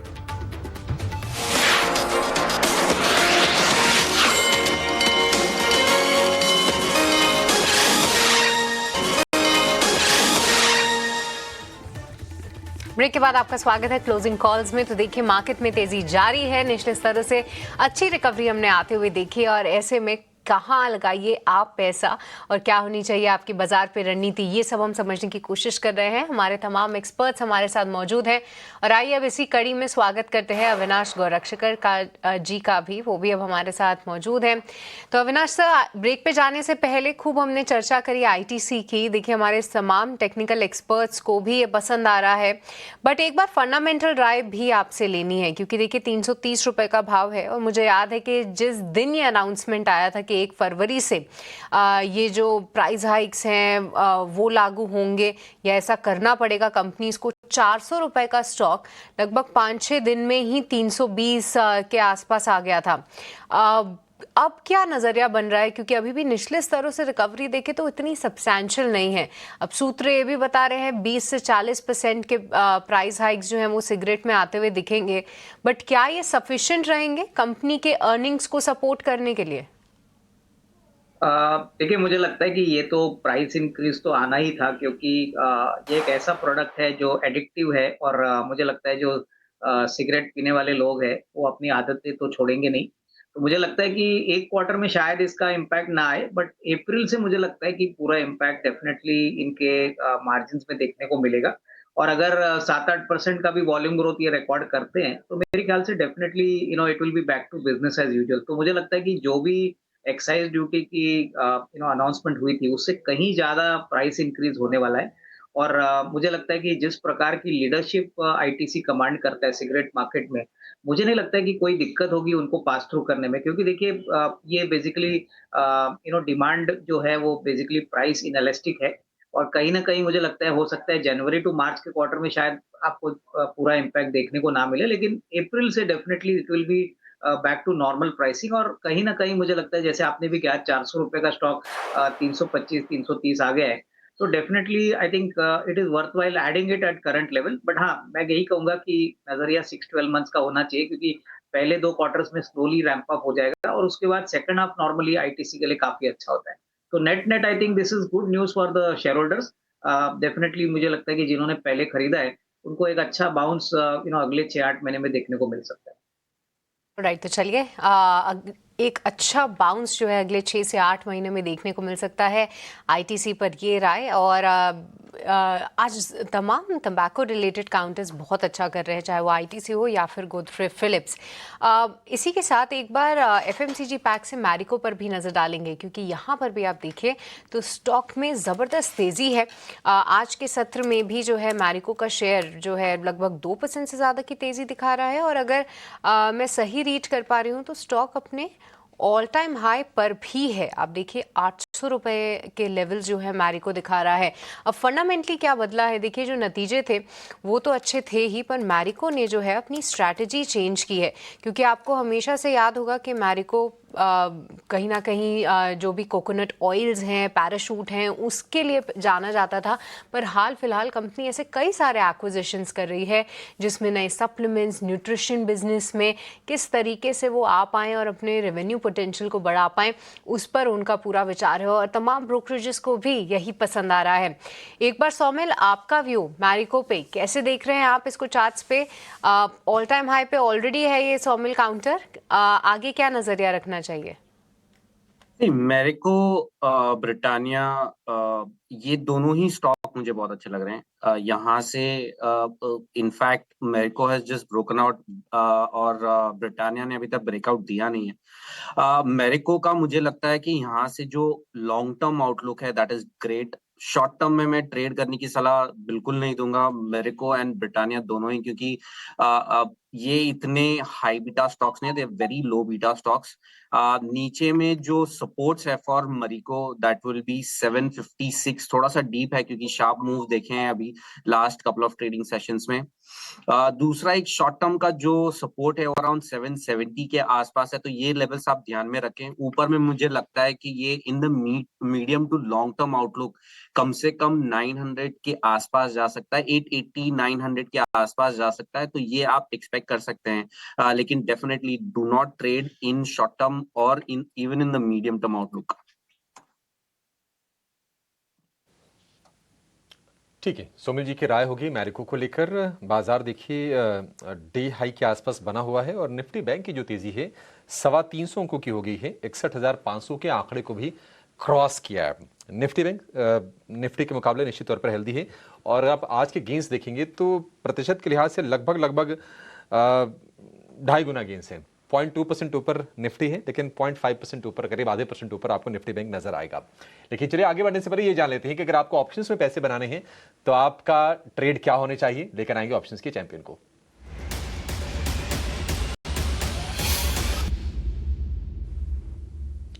एंजल वन की स्नेहा सेठ हमारे साथ जुड़ गए हैं। स्नेहा जी, बहुत शुक्रिया आपका समय देने के लिए। नमस्कार, बताइए क्या ट्रेड लेना है अभी ऑप्शंस में?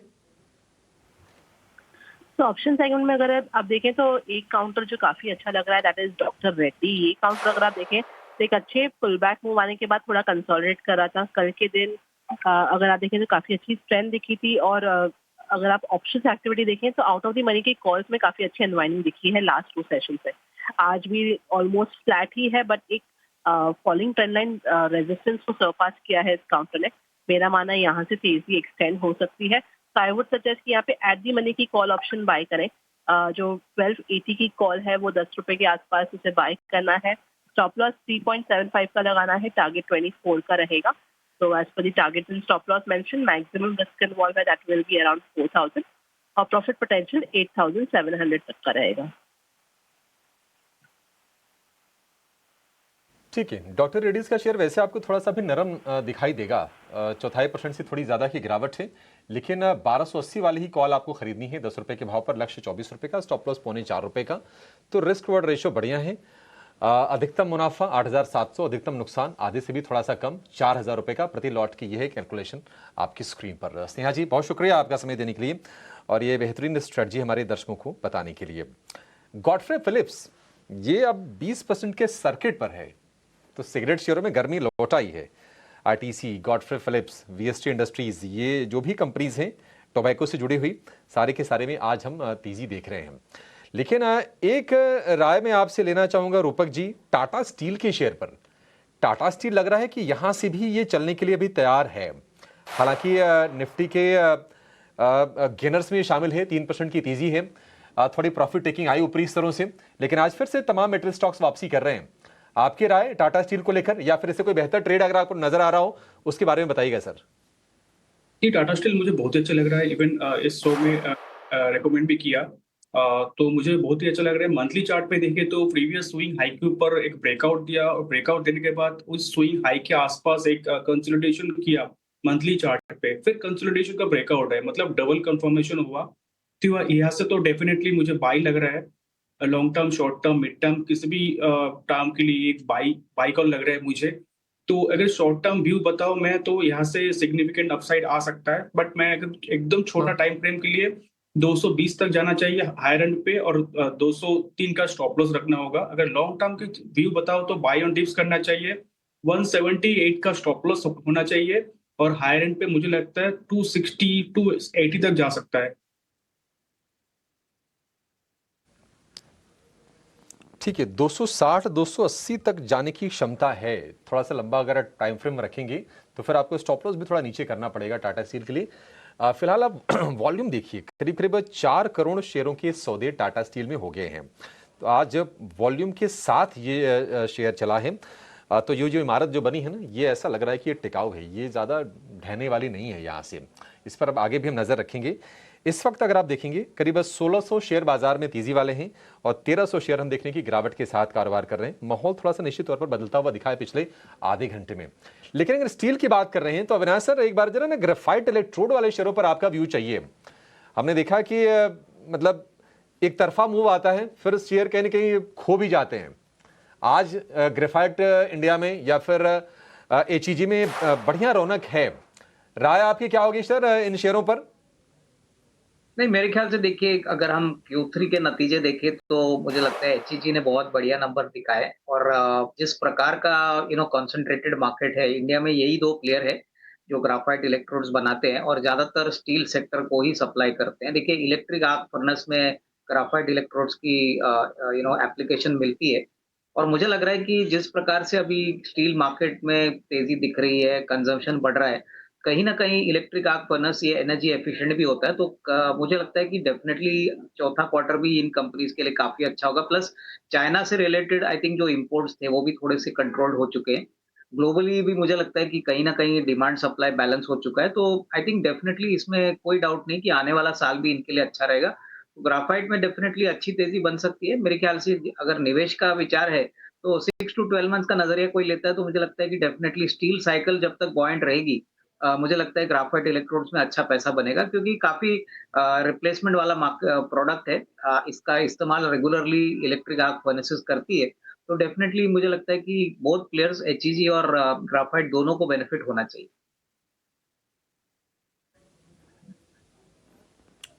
ठीक है, ये राय ग्रेफाइट इलेक्ट्रोड वाले शेयरों पर तो हो गई।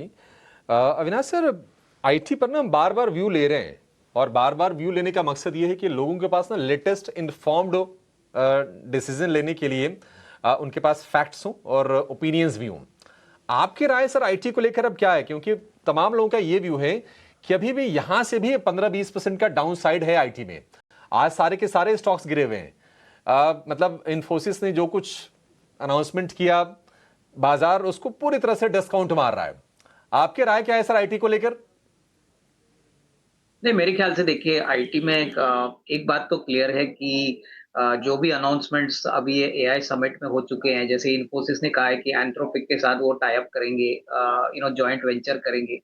देखिए, मुझे लगता है कि ये सारे जो चेंजेस है और उसका जो रिफ्लेक्टिव रिजल्ट है, उसके आने के लिए कम से कम 3-6 महीने लगेंगे, और मार्केट डेटा को देखता है तो मुझे लगता है कि मार्केट चाहेगा कि कुछ अनाउंसमेंट के बाद अगर बिजनेस में इंप्रूवमेंट आता है, प्रोडक्टिविटी में इंप्रूव आता है, तो वो नंबर्स में दिखना चाहिए।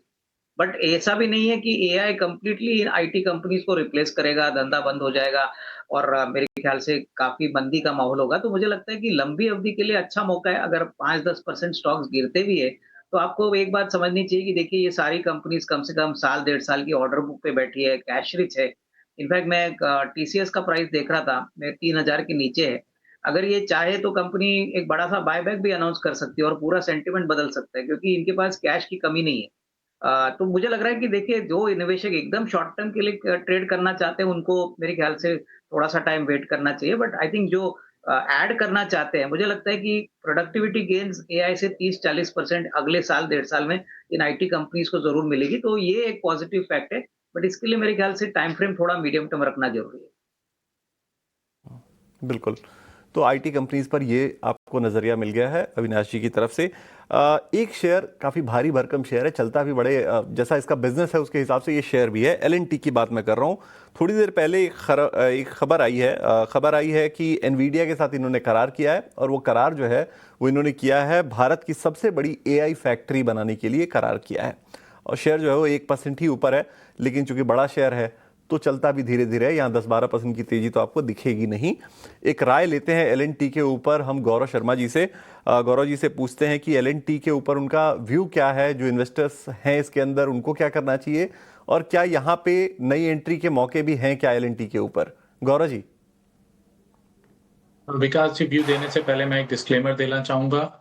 हमने एक रिपोर्ट रिलीज की हुई है एलएनटी पे with a buy rating on it, therefore हमारे क्लाइंट्स की उसमें पोजीशन हो सकती है। हमने जो रिपोर्ट रिलीज की है उसके अंदर जो एलएनटी का टारगेट प्राइस दिया हुआ है दैट इज 4350। सो अभी वो टारगेट के नजदीक ही ट्रेड कर रहा है। काफी पहले रिलीज की गई थी ये रिपोर्ट। हमारा एक बुलिश व्यू है, हम लंबे समय से ट्रैक कर रहे हैं और अभी भी मुझे उम्मीद है यहाँ से ये अपमूव कंटिन्यू रहेगा और आने वाले समय में हमें मच हायर लेवल्स इस स्टॉक के अंदर देखने को मिलेंगे। इवन 45 to 4600 के लेवल्स इमीडिएट नियर टर्म में पॉसिबल है। जिनके पास है अपनी पोजीशन होल्ड करनी चाहिए। बिल्कुल, जिनके पास है उनको पोजीशन होल्ड करनी चाहिए, ये राय आपको एलएनटी के ऊपर। लेकिन चलिए एक छोटे से ब्रेक के लिए हमें रुकना है, लेकिन ब्रेक के उस पार एक ऐसा शेयर है जो 16% ऊपर है, और हम ये पूछेंगे राय सोमिल जी से कि क्या उस शेयर में एंट्री के मौके अभी भी बनते हैं। शेयर एक ब्रेक के बाद।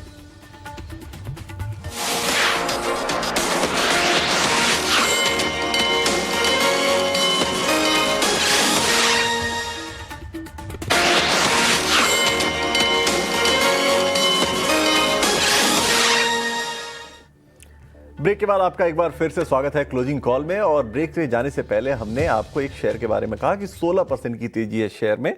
रत्नामणि मेटल्स की बात हम कर रहे थे। रत्नामणि मेटल्स आपकी स्क्रीन पर लेकर आते हैं। आप देखिए प्राइस परफॉर्मेंस अगर आप देखेंगे तो पिछले एक हफ्ते में करीब 25% का रिटर्न दे चुका है ये शेयर। और वॉल्यूम अगर आप देखेंगे ना तो बड़े वॉल्यूम के साथ आज इसमें तेजी आई है।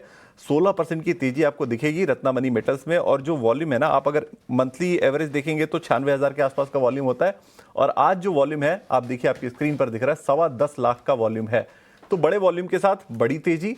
एक बार जरा चेक कराते हैं सोमिल जी से कि तेजी कितनी सस्टेनेबल है, और अगर इसमें से निकलना है, प्रॉफिट बुकिंग करनी है, तो वो भी राय मिल जाएगी। सोमिल जी जरा चेक कीजिए एक बार। रत्नामणि मेटल्स में वीकली में हाईज निकले हैं, that is a very good sign. High top high bottom formation already बन रहे हैं on the daily charts, great stuff. 20 और 40 डेली मूविंग एवरेज के ऊपर ट्रेड कर रहा है। आज के सेशन में 200 डेली एक्सपोनेंशियल मूविंग एवरेज के ऊपर भी ट्रेड कर रहा है। सो ऑल दीज थिंग्स थोड़ा सा पॉजिटिव व्यू देता है in the short term, in the medium term. Now ऊपर में कितने टारगेट्स हो सकते हैं? 2770 का प्रीवियस स्विंग हाई है, तो मुझे लगता है वहां तक ये स्टॉक जा सकता है, that would be the target. और उसके ऊपर अगर सस्टेन हो जाता है तो फिर यहाँ से 3050 तक जा सकते हैं। 3000 के टारगेट्स आप पकड़ के चल सकते हैं इन द मीडियम टर्म आउटलुक। मैं अभी भी लॉन्ग टर्म के लिए बहुत ज्यादा कन्विंस्ड नहीं हूं इस समय, लेकिन अगर ये ऊपर में 200 डेली मूविंग एवरेज के ऊपर सस्टेन हो जाता है, वहां पे बेसिंग आउट पैटर्न बना के फिर से एक ब्रेकआउट देता है, तब जाके इसके अंदर एक लॉन्ग टर्म के लिए हम सोच सकते हैं। लेकिन इस समय medium term, short term, great stuff. और यहाँ पे जो स्टॉप लॉस है या आप सपोर्ट लेके चले, दैट इज 2300 के आसपास, और दूसरा सपोर्ट 20 डेली मूविंग एवरेज है। थोड़ा सा डीप है क्योंकि शार्प मूव्स है, इसलिए डीप स्टॉप लॉस भी है। 2100 के आसपास दूसरा एक 20 डेली मूविंग एवरेज है, वो एक क्रूशियल सपोर्ट रहेगा। सो view is positive in the short term, in the medium term both. तो चलिए, रत्नमणि मेटल्स क्या ज़बरदस्त तेज़ी और पूरे दिन ये देखिए आप कहीं ना कहीं तेज़ी जो है स्टॉक ने सस्टेन करी है।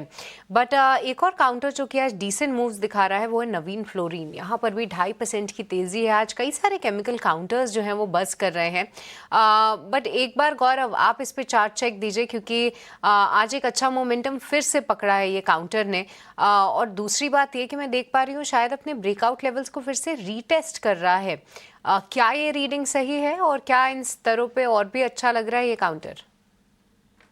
हाय Shashi, good afternoon. Good afternoon. पिछले कुछ दिनों से नेगेटिव बायस के साथ ये स्टॉक ट्रेड कर रहा था नवीन फ्लोरीन। आज कुछ बाइंग इंटरेस्ट नजर आया है। 2.25% की तेजी है स्टॉक के अंदर। आई थिंक अभी भी थोड़ा वेट करना चाहिए। 6600 का एक लेवल इसमें क्रॉस होगा तब एक सस्टेनेबल अपमूव की गुंजाइश बनेगी। उससे पहले थोड़ा it is slightly on the riskier side yet. एक स्टॉप लॉस जरूर बनेगा 6200 का। अगर एग्जिस्टिंग पोजीशन है तो 6200 के स्टॉप के साथ होल्ड कीजिए, ऐड कीजिए 6600 के ऊपर। तो चलिए, ये पर्टिकुलर काउंटर पर भी नज़र रखेंगे। कुछ एक लेवल्स हैं जो कि आपको ध्यान में ज़रूर रखने पड़ेंगे। पर विकास, आपने अभी एक काउंटर बताया जो कि 16% पड़ा हुआ था। बिल्कुल। बट NSE 500 में से एक काउंटर है जो कि आज 9% ऊपर है और पिछले एक महीने में 50% ऊपर है। कोई गेसेस? कि ये अवंती फीड्स नहीं, NSE 500 में है। अवंती फीड्स और एफएक्स तो हैं। 50% एक महीना में रिटर्न दे चुके हैं इनमें से एक शेयर और एक 70% के आसपास। ओके। लेकिन मुझे लग रहा है आप इससे अलग कुछ। पर आपने अच्छे नाम पकड़े, पर मैं एक और नाम इसमें ऐड कर देती हूँ। वो है स्नाइडर इलेक्ट्रिक इंफ्रा। हम इतना जनरली इसके बारे में डिस्कस करते नहीं है, क्योंकि इतना ये आता ही नहीं है स्टॉक में। पर मैं भी सरप्राइज हो गई कि पिछले 15 दिन से स्टॉक ने एक तरफा कैंडल्स बनाई है। एक तरफा मतलब काफी स्ट्रॉन्ग मोमेंटम है। और आज के सत्र में भी देखिए 9% की तेजी ये काउंटर दिखा रहा है। इसके पीछे की वजह जरूर ढूंढनी पड़ेगी। आज की जो चार्ट है ना, इसके लिए अभी थोड़ी देर पहले अभिषेक ने एक बड़ा शानदार सा एक फ्रेज यूज किया। उन्होंने कहा तेजी की मजबूत इमारत। तो वैसा ही कुछ चार्ट है आज के दिन का। अगर आप देखेंगे ये एक महीने का है, आप एक दिन का लेकर आइए तो आपको दिखेगा तेजी की मजबूत इमारत यहाँ दिखेगी। जी हाँ, काफ़ी स्ट्रॉन्ग मूव्स देखिए ये पर्टिकुलर काउंटर दिखाता हुआ। और 9% की तेज़ी आप आज के सत्र में ही देख रहे हैं। सिर्फ मजबूत इमारत है या नहीं और कितनी मजबूती से आगे बढ़ेगी ये एक बार समझेंगे। सौमिल, एक बार आप ही इस पर अपना व्यू दीजिए। कैसे देख रहे हैं आप इसको चार्ट्स पे? क्योंकि मैं देख पा रही हूँ पिछले 10-15 दिन से वॉल्यूम एक्शन भी बहुत ज़्यादा हो रहा है। सौमिल, आपका टेक? जहां से ये पूरी तेजी शुरू हुई है फॉर स्नाइडर 570 के आसपास का मल्टीपल टाइम्स ये स्टॉक ने वहां पे बॉटम बनाया है और वहां से शुरुआत हुई है नए मूव की। अब ये जो पूरा मूव है वो वन साइडेड मूव है। सारे कैंडल्स अगर आप देखें तो high top high bottom formation है of course, but there is no basing out pattern या कोई पैटर्न नहीं बना है। ये बस हाई टॉप हाई बॉटम बनाते बनाते ऊपर चलते ही जा रहा है। मैं फ्रेश एंट्री की सलाह तो डेफिनेटली नहीं दूंगा, लेकिन जिसकी पोजीशन है मुझे लगता है ये ऊपर में 1020 1025 तक जा सकता है, तो that would be my target in the medium term outlook. Fresh entry की सलाह डेफिनेटली नहीं दूंगा जब तक ये थोड़ा सा कूल ऑफ ना हो, थोड़ा सा कंसोलिडेट ना करे और फिर वो ऊपर में फिर से एक नई रैली शुरू करे, वहां पर एक नई एंट्री बनती है। लेकिन at this point of time medium term में 1000 के आसपास के टारगेट्स बना के चल सकते हैं। ठीक है, स्नाइडर इलेक्ट्रिक के बारे में हमने सुबह के शो में भी चर्चा किया था। विकास ने इसको हाईलाइट भी किया था। और शुरुआत के जो गेंस है ना, देखिए उसको दिन में कहीं भी लूज नहीं किया स्नाइडर ने और 10% के तगड़े गेंस हैं और वॉल्यूम भी लगभग 44 लाख शेयरों के इसमें हैं। कुछ बड़े शेयरों की चर्चा करते हैं जहां पर हम ना स्टेबिलिटी देख रहे हैं। तो बाजार में ना अगर आपको सेफ्टी चाहिए और ग्रोथ चाहिए तो आप उन पर दांव लगा के चल सकते हैं। एक बार जरा बजाज ऑटो का चार्ट लेकर आइए। अपने 52 वीक हाई से ज़्यादा दूर आपको शेयर ही दिखाई नहीं देगा। इस वक्त जो तेज़ी है वो 1.5% के आसपास की है। और जी हाँ, आज इसने 52 वीक हाई अपना बना लिया है। 9,965 रुपये का ही है बजाज ऑटो में, तो अच्छी स्ट्रेंथ है। एक बढ़िया सेक्टर का शेयर। राय इस पर गौरव जी आपकी, बजाज ऑटो यहाँ से आप कितनी तेज़ी देख रहे हैं और क्या ट्रेड लेना है इसमें? अभिषेक जी, काफी शानदार एक अपमूव देखने को मिला है बजाज ऑटो के अंदर। एक अच्छे रिट्रेसमेंट लेवल के बाद जो कि 7500 तक रिट्रेस होके आया, अब यहाँ से बढ़त होती हुई इसके अंदर 10,000 के आंकड़े के बहुत करीब ट्रेड कर रहा है। यस, यहाँ पे हम बाइंग कर सकते हैं स्टॉक के अंदर। First target would be 10,500, thereafter 11,000 के लिए on a positional basis at least for 2 to 3 weeks. ठीक है, बजाज ऑटो को लेकर ये भी हो गया। इस बीच देखिए आरवीएनएल को लेकर एक खबर आ रही है कि नॉर्दर्न रेलवे से 1201 करोड़ रुपए का एलओए यानी कि लेटर ऑफ अवार्ड मिला है। शेयर हालांकि आप देखेंगे कि कोई खास रिस्पांस नहीं है, लगभग आधे % के आसपास के ही गेंस आपको नजर आएंगे। और वैसे भी लगभग 450 रुपए तक ये शेयर गया था और वहां से ये गिरा है, तो पैसे बना के आरवीएनएल ने दिए नहीं है। और इस खबर के बाद भी हालांकि 1200 करोड़ रुपए आरवीएनएल के लिहाज से अगर आप देखेंगे तो ठीक ठाक रकम होती है, लेकिन कोई एक्शन नहीं है। छोड़ देते हैं इसको, कुछ और ट्रेड जरा समझने की कोशिश करते हैं या फिर कुछ इन्वेस्टमेंट को रिव्यू करते हैं। एक बार जरा अंबर एंटरप्राइजेस का शेयर भी आप दिखाइए। और अंबर एंटरप्राइजेस हमने देखा है कि बजट के बाद से ही कमाल की रफ्तार रही है शेयर की। और महीने भर की अगर हम बात करें लगभग 30% के आसपास का उछाल आ गया है, अपने लो से 50% रिकवर हो गया है अंबर एंटरप्राइजेस का शेयर। और जिनको आंकड़ों में दिलचस्पी है उनको बता दें कि फरवरी में सिर्फ एक सत्र ऐसा रहा है जब हमने शेयर में गिरावट देखी है। अविनाश जी, आपकी राय क्या होगी अंबर को लेकर? देखिए मतलब शेयर ये वैल्यूएशन वाइज काफी हीटेड थे, सप्लाई चेन के कुछ इश्यूज आ रहे थे, चीजें थोड़ी एड्रेस हुई हैं, बट दिक्कत ये होती है कि जब इतनी बड़ी तेजी के बाद फिर से वैल्यूएशन वाला फ्रॉथ कहीं ना कहीं इकट्ठा होना शुरू हो जाता है। आपकी राय क्या होगी सर अंबर को लेकर? नहीं अभिषेक, देखिए अंबर एंटरप्राइजेज एक सबसे बड़ा आउटसोर्सिंग प्लेयर है आरएसी यानी रूम एयर कंडीशनर मार्केट के प्लेयर्स के लिए। ऑलमोस्ट सारे जो रूम एयर कंडीशनर के प्लेयर है वो अंबर एंटरप्राइजेज से आउटसोर्स करते हैं, क्योंकि अभी जो ट्रेंड आया है वो ऐसा है कि सारे एसी मैन्युफैक्चरर्स ज्यादातर मार्केटिंग और ब्रांडिंग के ऊपर ही ज्यादा फोकस करते हैं, मैन्युफैक्चरिंग वो आउटसोर्स करते हैं। अभी हाल ही में हमने सुना है ऐसे रिपोर्ट्स मार्केट में कि एसी कंपनीज ने 10-12% प्रोडक्ट प्राइसेस बढ़ाए। तो ये एक क्लियर सिग्नल है कि जब एसी कंपनीज प्राइस बढ़ाएगी तो ऑब्वियसली उनका जो वेंडर है उनको भी बेनिफिट मिलेगा। डेफिनेटली डिमांड अच्छी है, उसी लिए प्राइस इंक्रीज आ रहा है। और ये डेफिनेटली कहीं ना कहीं मार्जिन बेनिफिट अंबर एंटरप्राइजेस को भी मिलना चाहिए। हालांकि देखिए वैल्यूएशंस को देखे तो सस्ता स्टॉक नहीं है, फेयर टू एक्सपेंसिव है, बट जिस प्रकार की इनकी पोजिशनिंग है ऑलमोस्ट 75 से 80% का जो भी आउटसोर्सिंग का डिमांड है वो अंबर एंटरप्राइजेस अकेला ही कैटर करता है। तो उस पॉइंट ऑफ व्यू से एक फेयरली स्ट्रॉन्ग मोनोपोलिस्टिक प्लेयर है। तो मुझे लगता है कि इसी कारण से स्टॉक आज थोड़ा सा ऊपर है। मेरे ख्याल से डेफिनेटली अगर किसी को लंबी अवधि के लिए खरीदना है साल 1.5 साल का, तो कोई भी गिरावट में या मे बी एसआईपी अप्रोच से थोड़ा सा खरीद लीजिए, क्योंकि ऐसे स्टॉक्स नॉर्मली गिरते नहीं है। अगर टेलविंड स्ट्रांग है और अपॉर्चुनिटी मार्केट साइज बड़ा है तो मेरे ख्याल से इसमें आपको ग्रोथ के हिसाब से ही वैल्यूएशन देख के एंट्री करना चाहिए। तो एसआईपी करके खरीद लीजिए, बट नजरिया कम से कम साल 1.5 साल का रखना जरूरी है। ठीक है, साल 1.5 साल का नजरिया आपको रखना जरूरी है। एसआईपी कीजिए, हर लेवल पर आप थोड़ा थोड़ा करके आप एकोमोडेट कीजिए। अंबर एंटरप्राइजेस को लेकर ये व्यू लगभग 1-1.5% शेयर आपको ऊपर नजर आएगा। आप बाजार को देखिए, निफ्टी ने क्रॉस कर लिया है 25,800 के आंकड़े को। और जब हमने शो की शुरुआत की थी 2 बजे के आसपास, जो निफ्टी का लेवल था वो था 25,720 के आसपास का। तो वहां से लगभग 100 पॉइंट जोड़े हैं निफ्टी ने और डे हाई पर कारोबार कर रहा है। निफ्टी बैंक कंफर्टेबली हम देख रहे हैं कि 61,500 के ऊपर जाके आपको ट्रेड होता हुआ दिखाई देगा। 350 अंकों के आसपास की मजबूती है। और आईटी में जो लोअर लेवल से जो रिकवरी आई है उसने भी सपोर्ट करने का काम किया है। आज हमने देखा था कि 32,200 के नीचे आईटी इंडेक्स चला गया है, फिलहाल 32,700 के आसपास का लेवल है। तो लगभग 500 पॉइंट के आसपास की रिकवरी हमने निचले स्तर से निफ्टी आईटी में देखी है। और बाजार का मूड भी इसी के चलते थोड़ा सुधरा है, क्योंकि आईटी ही एकमात्र सेक्टर था जो बाजार पर आज प्रेशर बनाने का काम कर रहा था। अदरवाइज बाजार के लिए सारी की सारी चीजें अच्छी थी और कई सारे बॉक्सेस टिक हो रहे थे। सोमिल भाई, एक राय आपसे निफ्टी पर मैं फ्रेश लेना चाहूंगा, क्या करना चाहिए यहां से? क्या आप सलाह देंगे निफ्टी बैंक में स्ट्रेटजी बनाने को लेकर? हमने आज सुबह जो बात की कि पहला टारगेट होगा 25,800, 26,000 would be a very strong resistance, तो ये दूसरा टारगेट बन गया।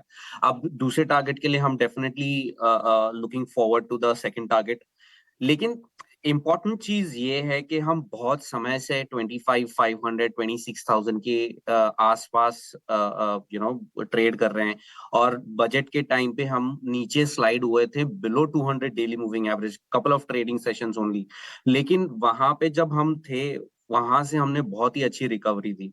Now that we are again trying to inch upwards और हाई टॉप हाई बॉटम बनाना शुरू कर दिया, और आज हमें एक्चुअली में स्ट्रेंथ दिख रही है, क्योंकि 20 और 40 डेली मूविंग एवरेज के ऊपर अब हम कंफर्टेबली ट्रेड कर रहे हैं। That is a very good sign. So अब ये जो रेजिस्टेंस पहले का बना है 26,000 के आसपास का, 2620, 2630 के आसपास का, मुझे लगता है कि वो ऊपर की तरफ इस बार टूटेगा, और फिर से हम जो ऑल टाइम हाईज है अराउंड 26,350 के आसपास के, वहां तक हम जा सकते हैं। तो now my definitely my medium term targets would be above 26,500, 26,600, लेकिन इस समय मैं टारगेट कर रहा हूँ 26,000 और 26,350 को। तो ये दो मेरे टारगेट्स होंगे।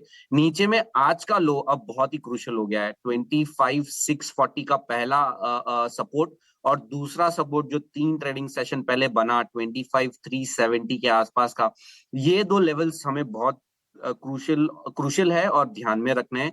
मुझे लगता है कि अब हम ऊपर की तरफ ही इंच करेंगे। So view is positive, buy on decline should be the strategy. In fact अभी आज के लो से हम एक स्टॉप लॉस लगा के एक फ्रेश बाइंग भी कर सकते हैं। बिल्कुल सही बात है। आज के लो को आप स्टॉप लॉस मान के नई बाइंग भी, नई खरीदारी भी आप निफ्टी में कर सकते हैं। और यहाँ से जो अब अगला पड़ाव है 26,000 का, वो क्रॉस हुआ, फिर हम नए हाइस की तरफ बढ़ जाएंगे। 26,370 ये है निफ्टी का ऑल टाइम हाई। लेकिन निफ्टी बैंक भी आप देखिए, निफ्टी बैंक के इस वक्त जो 14 शेयर है, माफ़ कीजिएगा, उनमें से 13 शेयर हम देखने की मजबूती के साथ कारोबार कर रहे हैं, और एकमात्र शेयर HDFC बैंक आपको हल्के से लाल निशान में दिखाई देगा। हरे निशान में इनफैक्ट वापसी करने की तैयारी ये भी कर रहा है। 1 रुपये की भी गिरावट फिलहाल HDFC बैंक के शेयर में नहीं है। 0.08% ये नीचे आपको नजर आएगा। देखते हैं कि कब तक ये हरे निशान में आ जाता है। फिलहाल एक काम करते हैं, छोटे से ब्रेक का वक्त हो गया है। ब्रेक के बाद जब लौटेंगे तो गौरव जी से और सौमिल जी से कुछ बढ़िया BTST STBT की ट्रेड समझेंगे, बाइंग वाले ही सौदे होनी चाहिए, और अविनाश जी से कुछ बड़े स्टॉक्स पर फंडामेंटल नजरिया लेंगे, आपके जाएगा नहीं।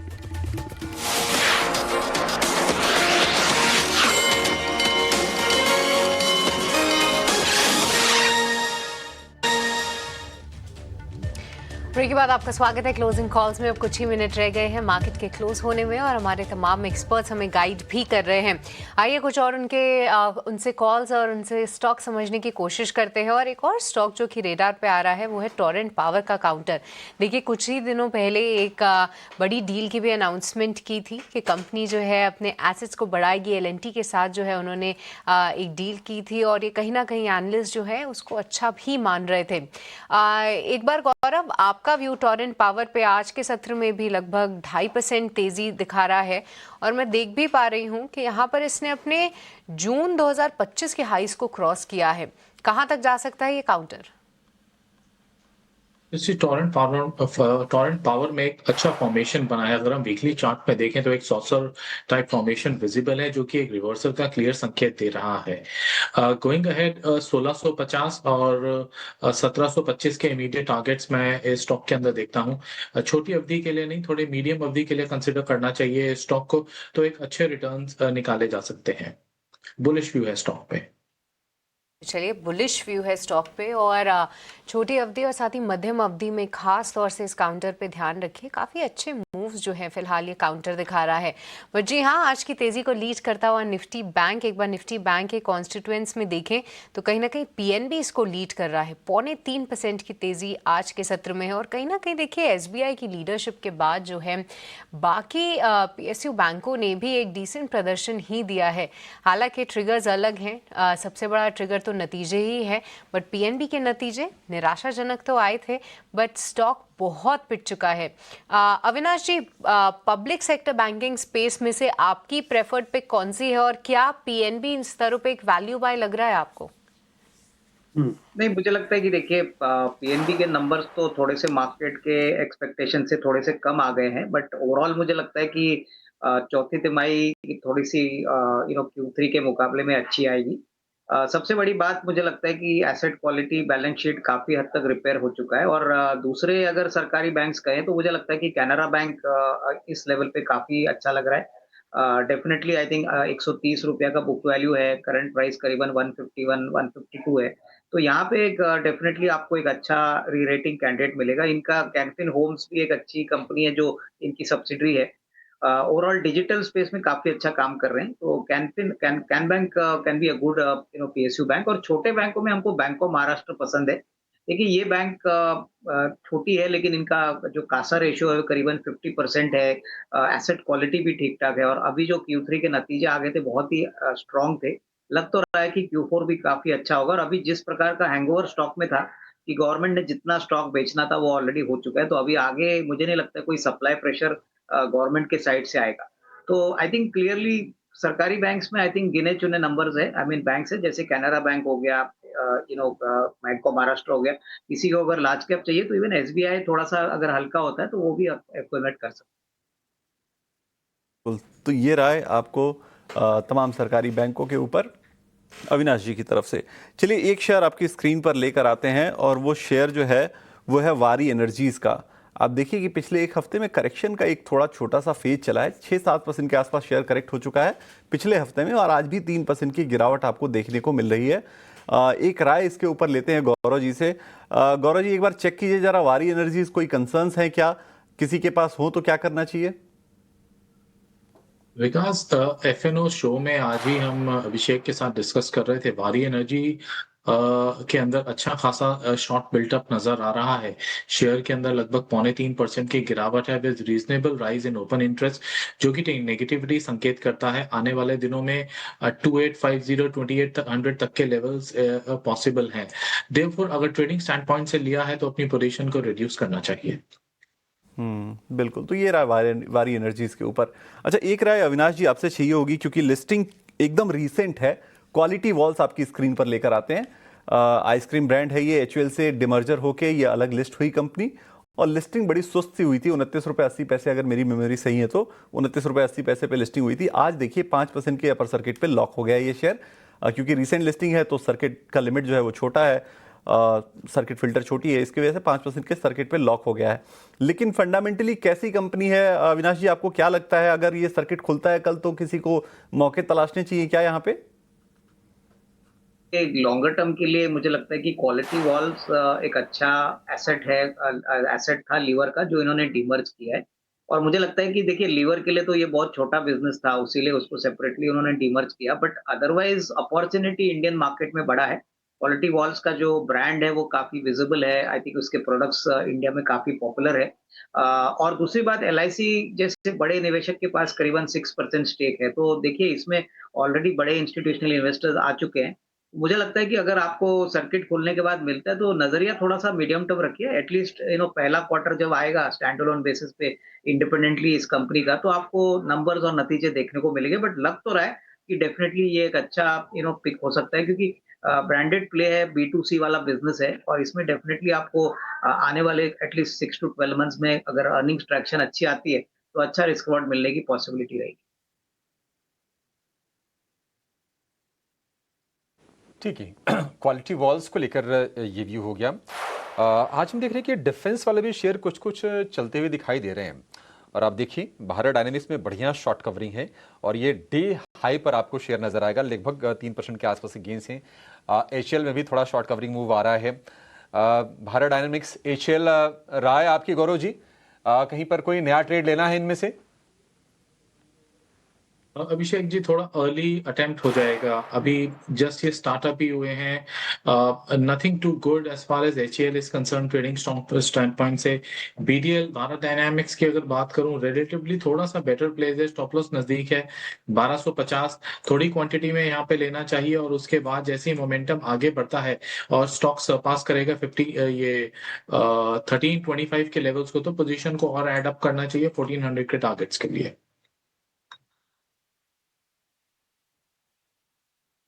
ठीक है, 1400 रुपए के टारगेट के लिए आप भारत डायनेमिक्स पर फोकस करके चल सकते हैं। यहाँ पर आपके लिए ट्रेड बन रहा है। ठीक है, चलिए 10 मिनट के आसपास का, 8 मिनट के आसपास का समय बच गया है, तो कल की भी तैयारी आपकी हम करवा देते हैं थोड़ी सी बीटीएसटी ट्रेड के जरिए। सोमिल जी, शुरुआत आपसे करते हैं। आपके बीटीएसटी ट्रेड्स 1 शेयर होंगे या 2 शेयर होंगे? 2 शेयर भी दे सकता हूँ बिल्कुल क्योंकि अभी मार्केट अच्छे हैं, तो इस समय बीटीएसटी करना would be a great strategy. पहला स्टॉक होगा एयू स्मॉल फाइनेंस बैंक, जो ऑलरेडी एक अप ट्रेंड में है। एक high top high bottom formations है, एक छोटा सा फ्लैग पैटर्न ऊपर की तरफ टूटा है।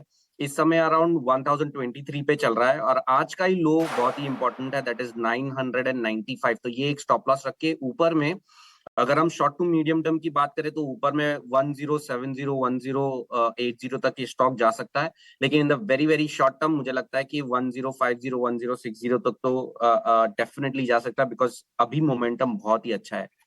दूसरा स्टॉक होगा बीडीएल, जो अभी आप बात कर रहे थे। ओवरऑल डिफेंस स्टॉक्स अब यहाँ से इस लेवल से बहुत ज्यादा अट्रैक्टिव लग रहे हैं। बीडीएल, एचएएल, बीएल तो ऑलरेडी अच्छा कर ही रहा है, so BDL and HAL would be my preferred picks. इसमें से बीडीएल मुझे लगता है कि बहुत ही बढ़िया कर रहा है और यहाँ से ऑलरेडी एक डेज हाई के आसपास चल रहा है। टारगेट्स वुड बी अराउंड 1335 और नीचे में एक स्टॉप लॉस रखेंगे 1280 पर। तो ये छोटा सा स्टॉप लॉस है वहां पर बीटीएसटी के लिए, लेकिन मुझे लगता है कि अगर आप मीडियम टर्म की बात करें तो this would be a very good stock to be in. नीचे में 1200 के आसपास की स्टॉप लॉस रख के ऊपर में आप कम से कम 1400 के टारगेट्स एक्सपेक्ट कर सकते हैं।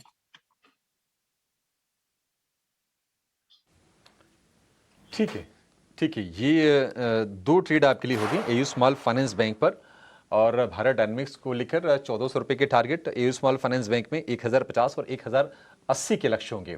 गौरव जी, आपके रिकमेंडेशन? अभिषेक जी, मैं भी 2 ही स्टॉक पसंद आ रहे हैं अब मुझे। पहला स्टॉक जो मैं सजेस्ट करूंगा बीटीएसटी के लिए, that is ICICI prudential life. 648 के लेवल पे स्टॉक करंटली ट्रेड कर रहा है। बहुत ही अच्छा वॉल्यूम बैक बाइंग नजर आई है आज के सत्र में इस स्टॉक के अंदर। मैं एक्सपेक्ट कर रहा हूँ ये अभी एक्सटेंड करेगा अपने 665 तक। स्टॉप लॉस लेना चाहिए, काफी नजदीक है 640, 640 का स्टॉप और 665 के करीब के बीटीएसटी पर्सपेक्टिव से टारगेट्स। जो दूसरा स्टॉक मुझे अच्छा लग रहा है वो एफएमसीजी स्पेस का है, that is Colgate Palmolive, Colpal. Bottom formation almost complete हो गई है, यहां से एक रिवर्सल क्लियरली नजर आ रहा है। Stock is quoting at 2205, BTST कर सकते हैं। 2150 का स्टॉप लेना है और 2250 से 2300 तक के टारगेट्स मैं एक्सपेक्ट कर रहा हूं स्टॉक के अंदर।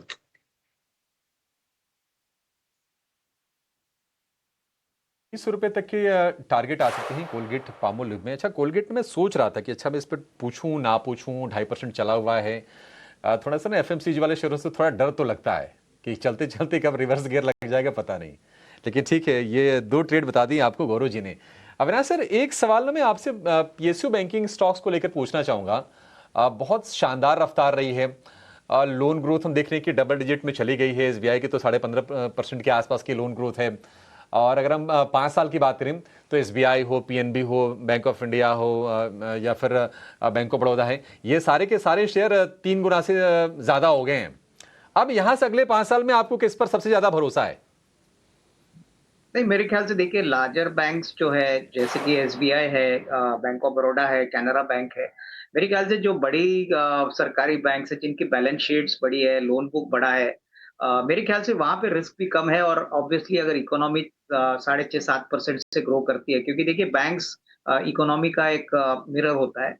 अगर इकोनॉमी 6.5-7% से कंटिन्यूसली हर साल ग्रो करेगी तो जीडीपी बढ़ेगा, तो ऑब्वियसली इकोनॉमी में कैपिटल फॉर्मेशन भी होगा। और जिस प्रकार से अभी गवर्नमेंट ने अनाउंस किया है, करीबन 12 लाख के ऊपर का कैपेक्स है और प्लस प्राइवेट सेक्टर का कैपेक्स आ रहा है, तो डेफिनेटली कॉर्पोरेट कैपेक्स भी जब बढ़ता है तब बैंकों को डेफिनेटली अपॉर्चुनिटी ज्यादा मिलती है। कॉर्पोरेट सेक्टर अर्निंग्स ग्रोथ अगर 15% रहता है, होपफुली एवरेज होता है, तो डेफिनेटली बैंकों के लिए बहुत काम है। तो मुझे लगता है कि सरकारी बैंक्स में जिस प्रकार से पहले एक कहावत थी कि थोड़े से इनएफिशिएंट थे, थोड़े से खर्चा ज़्यादा करते थे, अभी काफ़ी हद तक बैलेंस शीट साफ-सुथरी हो गई है। Profit and loss balance sheet आप देखो तो काफ़ी इम्प्रूवमेंट आ चुका है और अकाउंटेबिलिटी और प्रोडक्टिविटी आ चुकी है। तो ऐसा नहीं कि प्राइवेट सेक्टर बैंक्स काम नहीं करेंगे, यहाँ पे भी अच्छे प्लेयर्स हैं। बट सरकारी बैंक्स अभी भी प्राइवेट सेक्टर बैंक से में डिस्काउंट पे ट्रेड कर रहे हैं। तो I think SBI looks very good. उसके बाद कैनरा बैंक है, बैंक ऑफ बड़ौदा है। काफी पैसा टेक्नोलॉजी के ऊपर भी ये लोग अभी खर्चा कर रहे हैं ताकि ऐसे कोई फ्रॉड केसेस ना हो। तो मुझे लगता है कि आपको सोच समझ के थोड़ा थोड़ा करके यहाँ पे निवेश करना है, क्योंकि ये भी एक सरप्राइज पैक हो सकता है। यहाँ से भी अच्छा अल्फा बनेगा, प्रोवाइडेड आपका आउटलुक थोड़ा सा लंबा है, कम से कम 2-3 साल।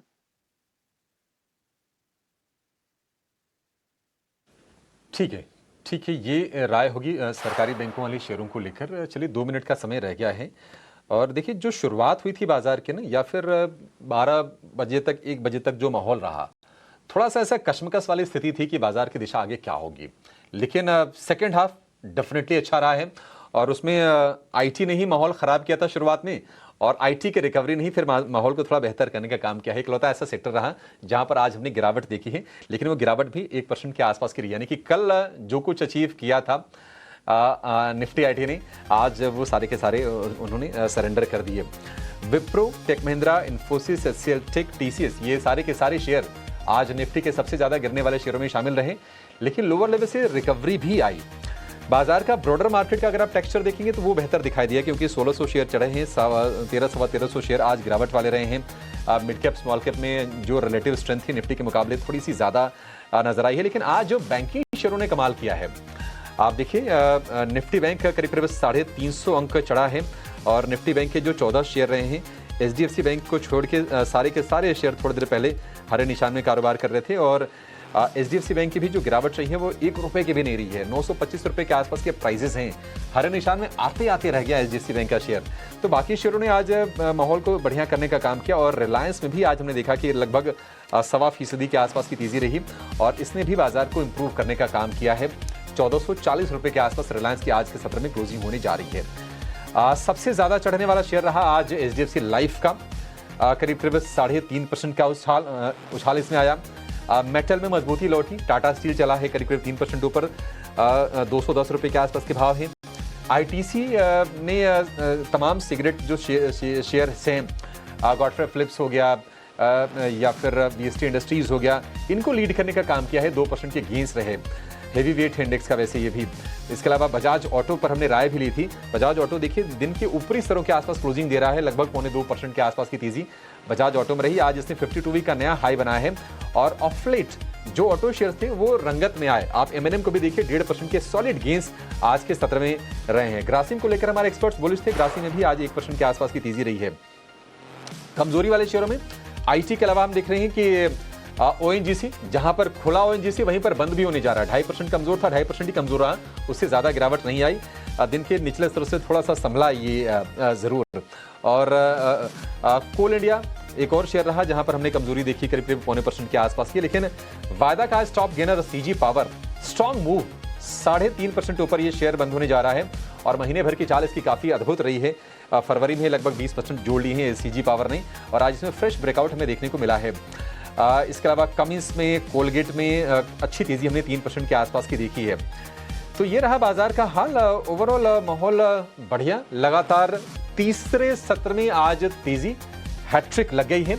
रिकॉर्ड हाई से निफ्टी की बात करें तो 500-550 अंकों के आसपास की दूरी इस वक्त रह गई होगी और माहौल बेहतर नजर आया आईटी को छोड़ के। इंडिया विक्स में 3% की हमने नरमी देखी, 12.25 के आसपास का है इंडिया विक्स। चलिए इसी के साथ इस शो को यहाँ पर समाप्त करने का समय हो गया है। गौरव जी,